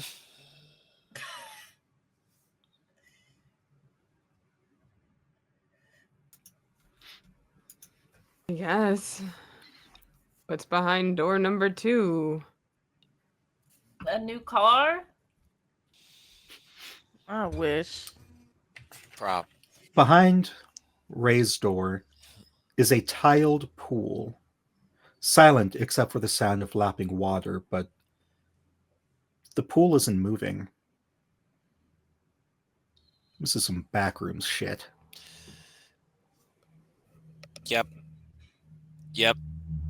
Yep. So it's like the door that leads to this is it's a very clean looking like burnished steel push bar door. And once once you see the pool, I just kind of freeze. And it's like it's not real. It's not real. It's not real. I grab your hand to hold it as like you grabbed mine when we were underwater.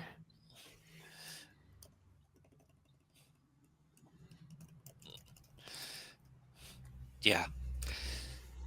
Yeah, you're real. We're real. This is a bad dream.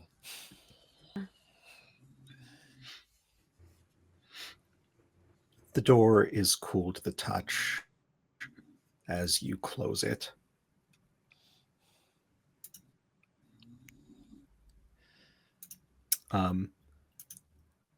And real quick, apologies if you can hear Baxter snoring. No? Okay. Aw, but nope. Does anyone else choose to look at their door? Yeah, I think Ivy's too curious. Ivy, you open your door. It's a room full of dirt once again, but it's all sinking in the center, and in the center is Zoe, statuesque, sinking into the ground. Are you part of a polycule?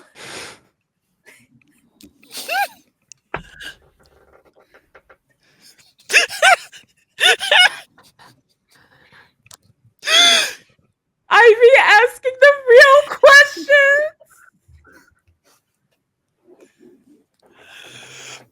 The door slams shut. The people want answers. The people want to know. Diwa, do you choose to go through your door? Diwa has FOMO, so Diwa is gonna Oh open my her God. door. At this FOMO point, from the horrors. truly, at this point, Diwa has seen how everyone.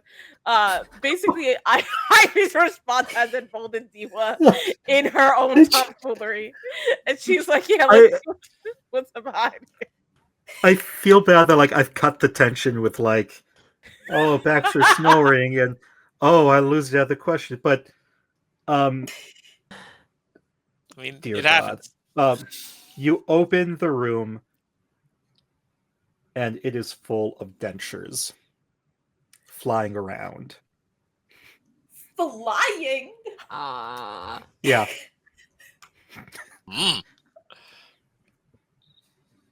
Some are lets flying.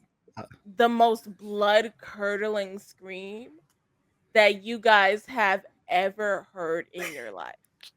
Diwa has been cool and funny this entire time. Diwa's scream comes from the pit of her, and I do think that this counts as a shock. So pray for me because I only have 4 dice.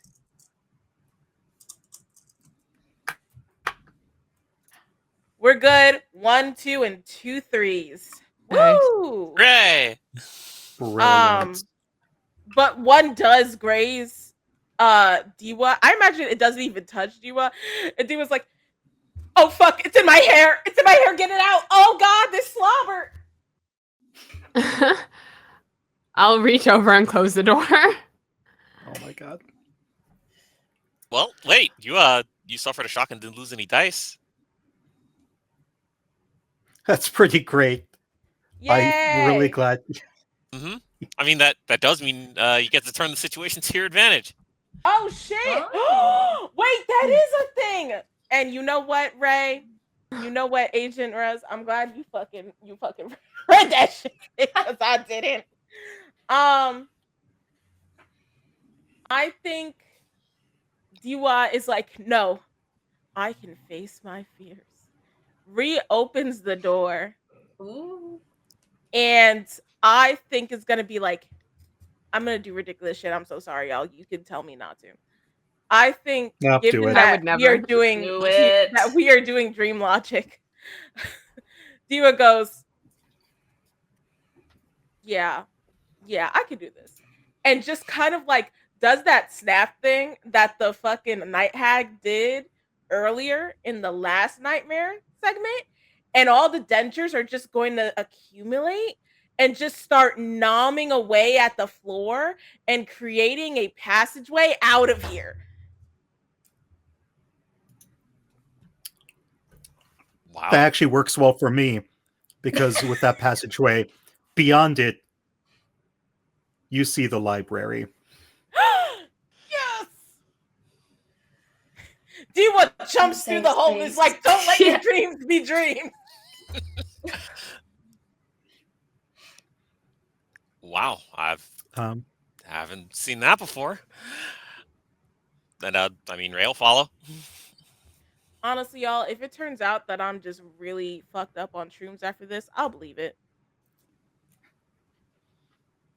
um, I think it's no, the ice this is cream. the real library with the real librarian eating ice cream.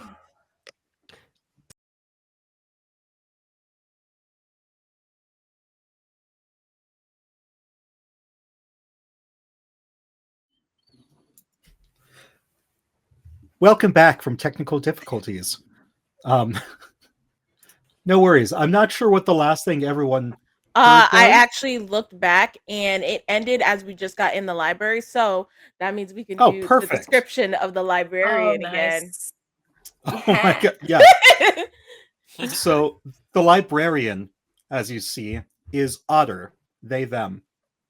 Their eyes glisten like dewdrops on glass, and they have very pronounced bottom eyelashes that let you know, hey, this person's adorable.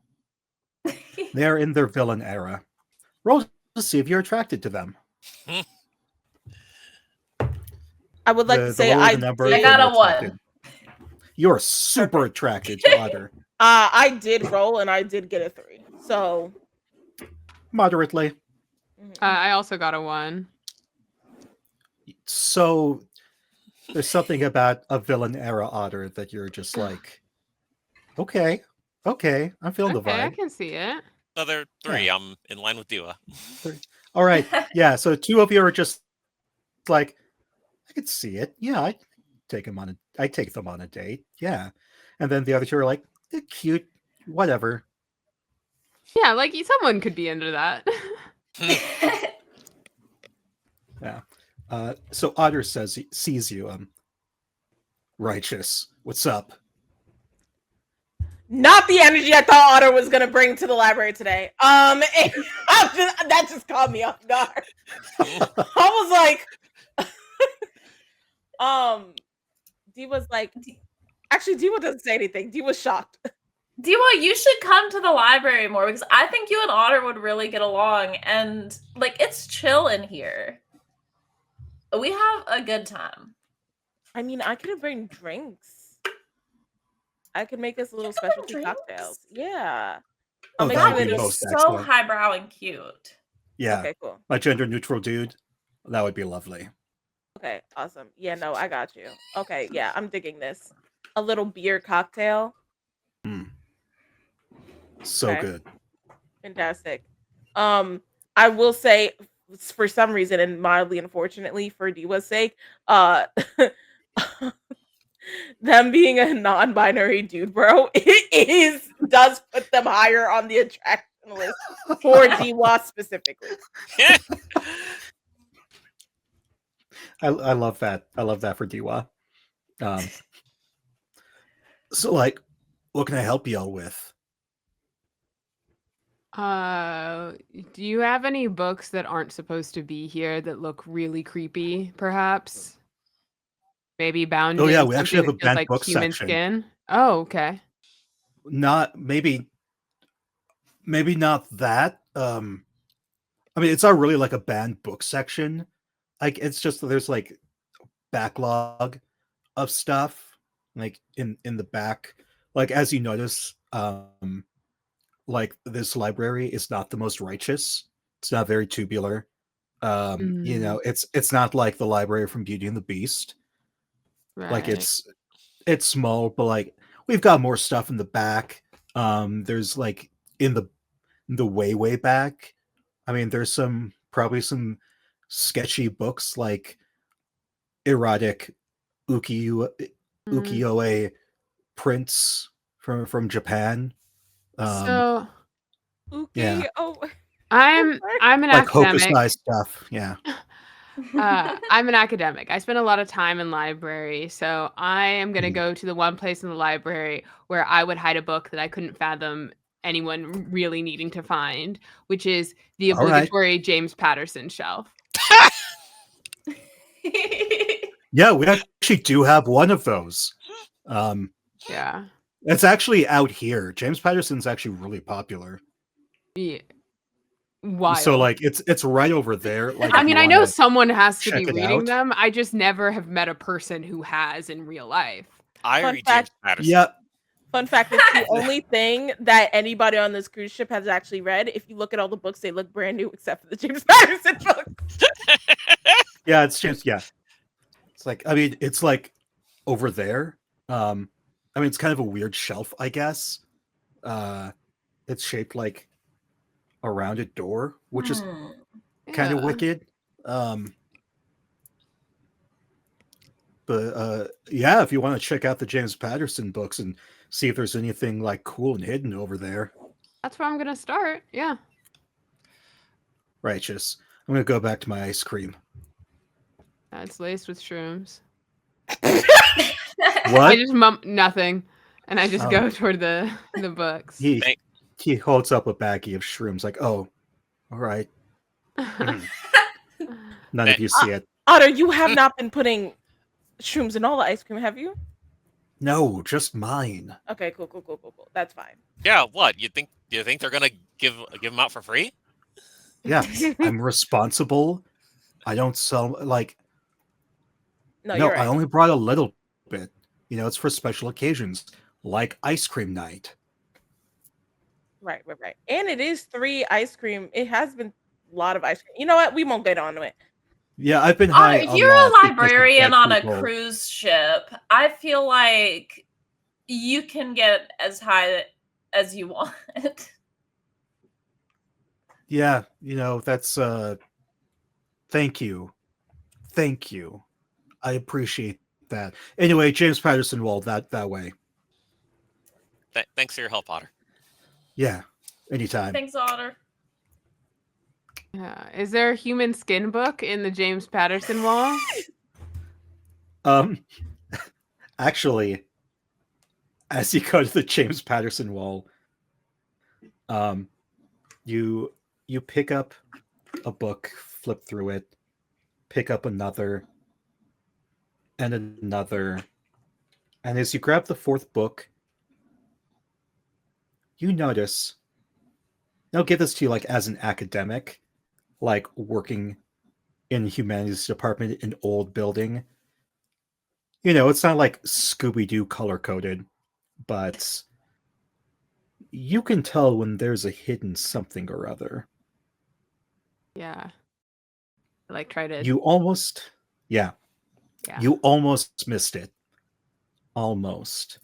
But you feel around. There's a little switch. You flick it. And inside is a human skin bound book that says vampire. And in that moment, you hear, who is it? Who is it? Who is it? And you see all the world is a stage. And the actors poorly cast. Yet none of you have been cast in anything. Up on this literal stage that is now there after the static is a cast of burlesque butler core mannequins holding cigarettes. They look at each other. Who is it? More burlesque dancer dolls pop up on the wings. Who is it? Who is it? In front of the stage, there's the silhouette. The lights go up, and you see more burlesque mannequins lighting the cigarette of one lone skeleton. Who is it? And then a little jazzy beat starts. And over from stage right, kind of shimmying over, you see the faceless woman with the go-go dancer outfit. And this time you can tell she has a ponytail. And she says, "Oh, it looks like you found my book. Give it back and I won't kill you."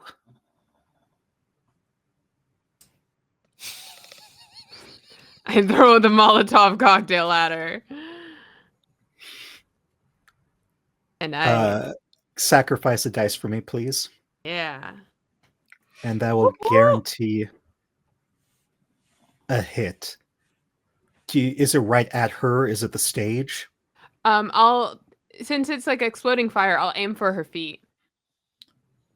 Yeah, it hits. The fire spreads quickly, turning blue, catching the mannequins on fire as they swing wildly, and the witch does as well. Just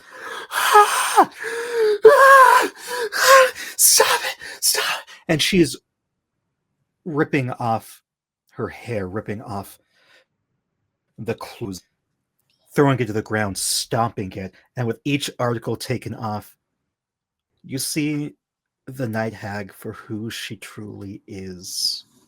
This hunched over blue woman with sagging skin, with a pointed nose, with bushy eyebrows, white eyes, vampiric teeth, and drool. Or is it blood rolling down her chin and neck?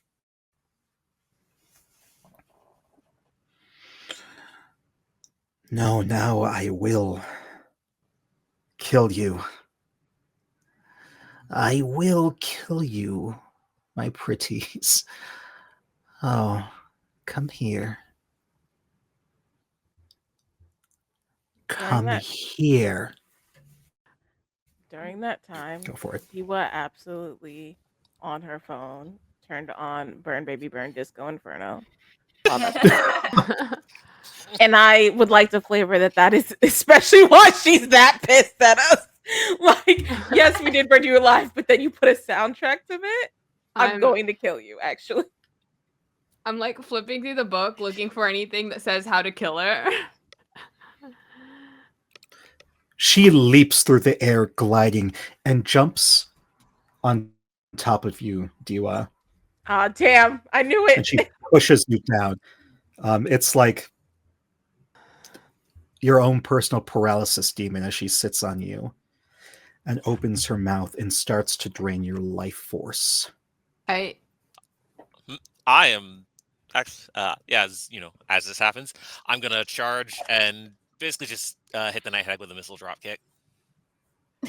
Nice. That is not in your job description, so please sacrifice a dice for me. That's fine. Can I choose a number to roll? Yeah, choose a number to roll. Let's try 2. It's a 1. So close. Oh. Did I get a die back when I discovered something I shouldn't? Yes. Okay. Yes, you did. So as Ray drop kicks the night hag off of Diwa, there's flickering, like the static, and you see the library briefly before it kind of fades back in, and the hag stands up and now lunges at you, Ray. is Liz doing? What is Ivy Gold doing? I'm flipping through. Do I see how to kill a night hag page in this book? So you do remember that you were supposed to burn the book, and then you also heard toss the dirt over the side of the boat. I've got my little lighter. I'm trying to catch. I'm just like panicking, trying to get it to light on fire. So I just start burning it and just yelling, "Ah!" You do. Yeah. As you're like, there's flick, flick, flick. Why isn't this big old flame? The book immediately catches fire. The night hag recoils as the static flares up, and you are back in the library. And Otter's kind of freaking out as there is this night hag freaking out. And she says, "No! No!" And you see she is, bits of her are flaking off, like she's vanishing. But Ray, you still have that dirt in your pocket, and she charges at you. Because there's still a way for her to stay. Mm-hmm. Well, I'm just gonna say, honestly, woman overboard, and immediately charge out of the library. Got a blast. Go to the nearest railing and just dive off the boat. The night hag chases after you. She's quick. She can catch up to you, much like the Markai. Wait. Someone's going to need to try and stop her. Yes. Oh, go ahead. No, I was going to say DYIV tag team. I feel like I don't know what we would do. I think so. I think Ivy wants to just try and disarm her and go to the night hag and be like, you know what, Miss Jensen actually is a lot prettier than you now that I'm seeing you up close. And I think bitch.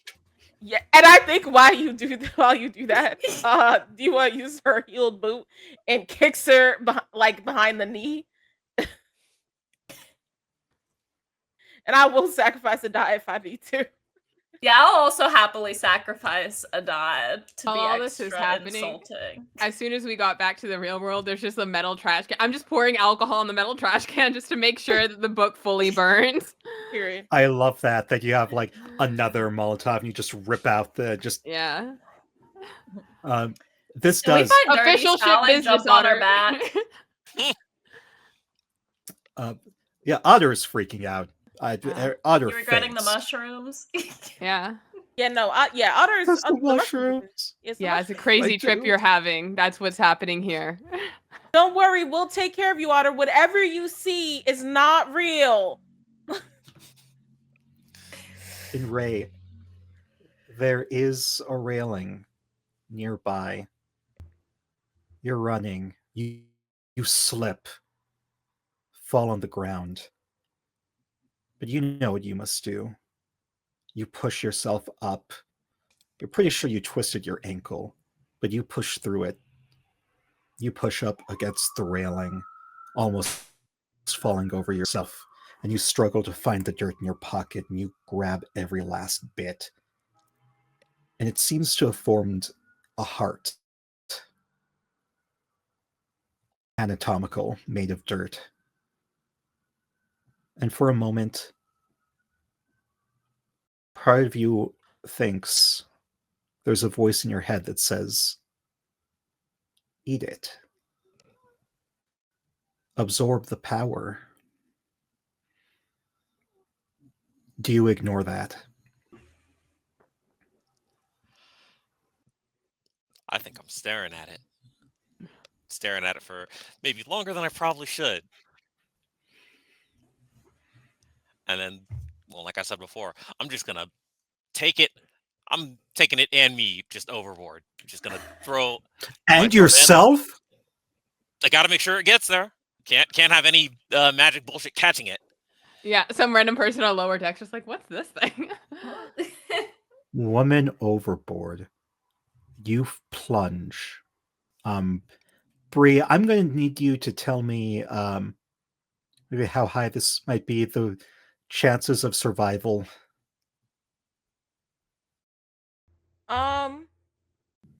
So if we're gonna be realistic, you can survive falling off a ship at a high height. It'll be very disarming, and that the worst part thing you have to worry about is getting sucked underneath the ship. Oh. In which case, survival rate is very low, extremely low. Also, if the water is cold, if it's nighttime, also very low. Whenever someone is overboard, all the alarms sound. How many dice do you have left as you fall into the water? I mean, this certainly sounds like a shock. I have 4. 4. Okay. Yeah, roll for shock first. Oh, jeez. Oh. 2 3s, a 1, and a 5, so I lost 1 there. Okay, and you have 3 left. You hit the cold water. You're disoriented, but you see the dirt heart melt away. So at least the night hag seems to be gone, or so you hope. Sacrifice 1 dice to not be sucked up under the engine. Mm-hmm. 1 dice to survive that fall. Uh-huh. And then 1 more dice to not die. Do I get to roll any of these to try and keep them? If you would like. Do every single one. Like, say Oh, a number. Call each number. 1 2 3. 1 2 3. All right. 2 6s and a 4. Damn. Wow. Damn, that's crazy. The odds were should have helped people. Wait, there. wait. The one that you sacrificed. Oh wait, no, for the shock. You didn't roll that one. That was the 4th one. You only rolled 3. Yeah, because I lost it. I lost the... Yeah, but you can roll to keep that one. That was the rule. If you're gonna lose a dice, you can roll. You can say the thing. So technically, you have 1 more that you can try. Granted, it's a 1 in 6 chance. It's not high. I'm just saying. Well, Yeah. actually, wait. One of my obsessions is protect someone weaker than you. And I did just throw myself off a boat to make sure this night I can't threaten anyone. And I'm sure there's got to be some. At least You get one a dice person back. Somebody's weaker than you. Come on. You Come get Come a on, dice somebody. back. Come on, somebody. All right. You start to black out. But you manage to keep consciousness going in and as you hear alarms blaring, but you rise to the surface. And then we'll do, well, everything becomes Vanta Black. A week later, there is no ice cream. You are all back at the Alchemist. All of you. Ray has survived the fall. And in this post-Night Hag world, what are the 4 of you doing?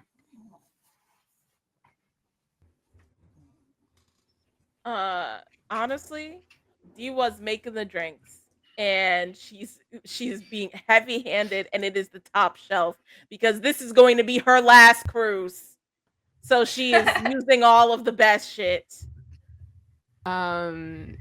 Yeah, I'm sipping on a Mai Tai, and I am leafing through one of James Patterson's many, many novels.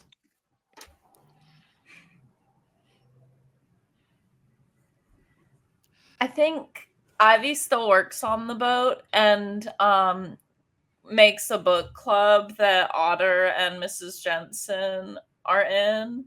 and that Diwa is also in until she quits after this. But Ivy will keep it going, and we'll also give a very in-depth, unasked for interview about her experiences with the night hag to Ray.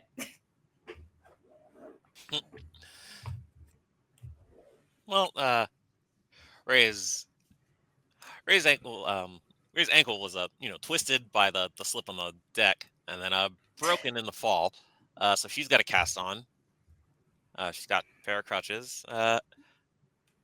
She's sitting at a table with Ivy, Mrs. Jensen, and Otter at the book club. Just nursing a Dr. Pepper. And you probably got some free cruises out of that, honestly. Yeah, you got a free cruise and 3 free drink tickets for the top shelf stuff. Ooh. Oh well. Oh, maybe when the cast comes off. And all's well that ends well. As we start to pull away, we see a single sheet of paper land on the water. And a hand reaches up and grabs it and sinks down into the ocean. And that is Night Hag. We Thank did you, it. everyone. We hagged the night. We did Well, it. I mean, we did our best. Hey, we did night- our best. That's all anybody can ask for. You were fantastic. The night was in fact tagged. I want that on a t-shirt, please and thank you. So thank you everyone for joining us for Night Hag for this this game on BIPOC VampDay. Let's go around. All of you say who you are, who you played, and plug anything you want to plug. We will go the same way we started. Agent Rush.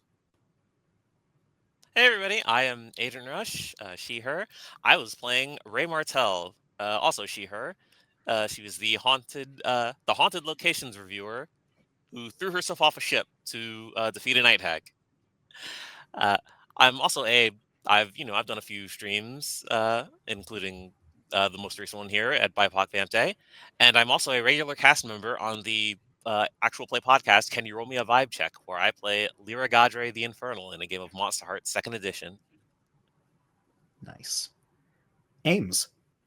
Hi, I'm Ames. You can find me most places at Amelia and you can use whatever pronouns you liked. I played Professor Liz, an art historian with a penchant for arson.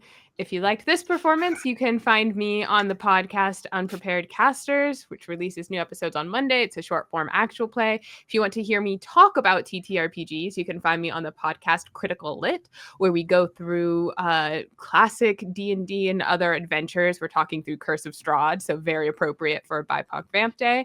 And if you like the way that I string words together, you should check out my book, Before the Tavern, written with my Unprepared Casters co-hosts, 100 character concepts for tabletop role-playing games. Cool. Slay. Iman. Hi, I am Iman. I am at 2handbig on most social media. I am a Palestinian American TTRPG player, IGM. I'm also an improviser and writer. And I just got into TTRPG, so I don't really have anywhere to follow for that specifically right now. But if you want to see what I'm up to, yeah, it'll be at 2handbig on Instagram or TikTok. My pronouns are she, they, or any. And in Night Hag just now, I played Ivy Gold, the activities director who faced a lot of her fears, but still has not faced the fear of talking to her crush, Zoe. Gotta join that polycule. And Brie. Gotta join the queue. Hello, I am Brie. I use she, they pronouns. I have played Diwa Sugars, who uses she, her pronouns. a bartender, bar staff, or former bar staff amongst this cruise line. Where you can find me, you can find me every Friday for the next couple of Fridays at 7 p.m. on Howdy Love Darlin's channel for the second half of season 2 of Hex Heist. We are doing some crazy stuff over there, so definitely check it out. I'm also a TTRPG writer. I write TTRPGs with my bestie Blue. So if you want to see the TTRPGs we've written, you can check out the Brie anthology, which has intergalactic teas in it, which is a ballroom, like a queer Black Latinx like ballroom theme ballroom TTRPG. We are also making a expert for Can You Host, which will be out within the next coming months. And then if you can't find me in any of those places at all, if you can't find me as Brenna Nikki on most platforms, if you can't find me on my website, busy-brie.love, then I am in your floorboards. I am making them creak. Yes, it is me. No, there is nothing you can do to fix it. It sucks. Deal with it. That is all. Goodbye.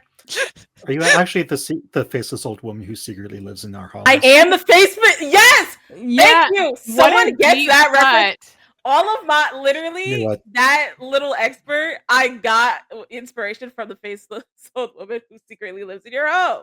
And And now that's me. the weather. Have you read her origin novel? It's Yes. actually really good. Yes. It was very really good. Oh my God. And now the weather. now Before the the weather. Hi, I'm Mika. My pronouns are he, him. I played everyone else, like the Night Hag or Otter, etc., etc. You can catch me over on. I'm a Brazilian American streamer, best known for co-creating and being a director producer at Roll D5, ROLED5, where we specialize in playing indie games and one shots. So if there's an indie game you've been dying to play, maybe we've played it, and you can catch a VOD of it. And I mean, really, I guess that's it. If you want to see, if you need Mika right here, right now, as Fatboy Slim would say, head on over to the Heart of the Dungeon season 2, where I play La La Lemon, who is a little corvid fae. Or you can go to RP Jesters for their miniseries Hench, where I play Lucas Lemon of the E-Lemonates, who is a little villain Nepo baby. Yeah. So good. Or you can go to my beacons.ai/Mika McIntosh, MIKA MCINTOSH. And a big round of applause for Tech tonight. Thank you so much. And with that, let me real quick see what the next stream is. I do believe it is tomorrow.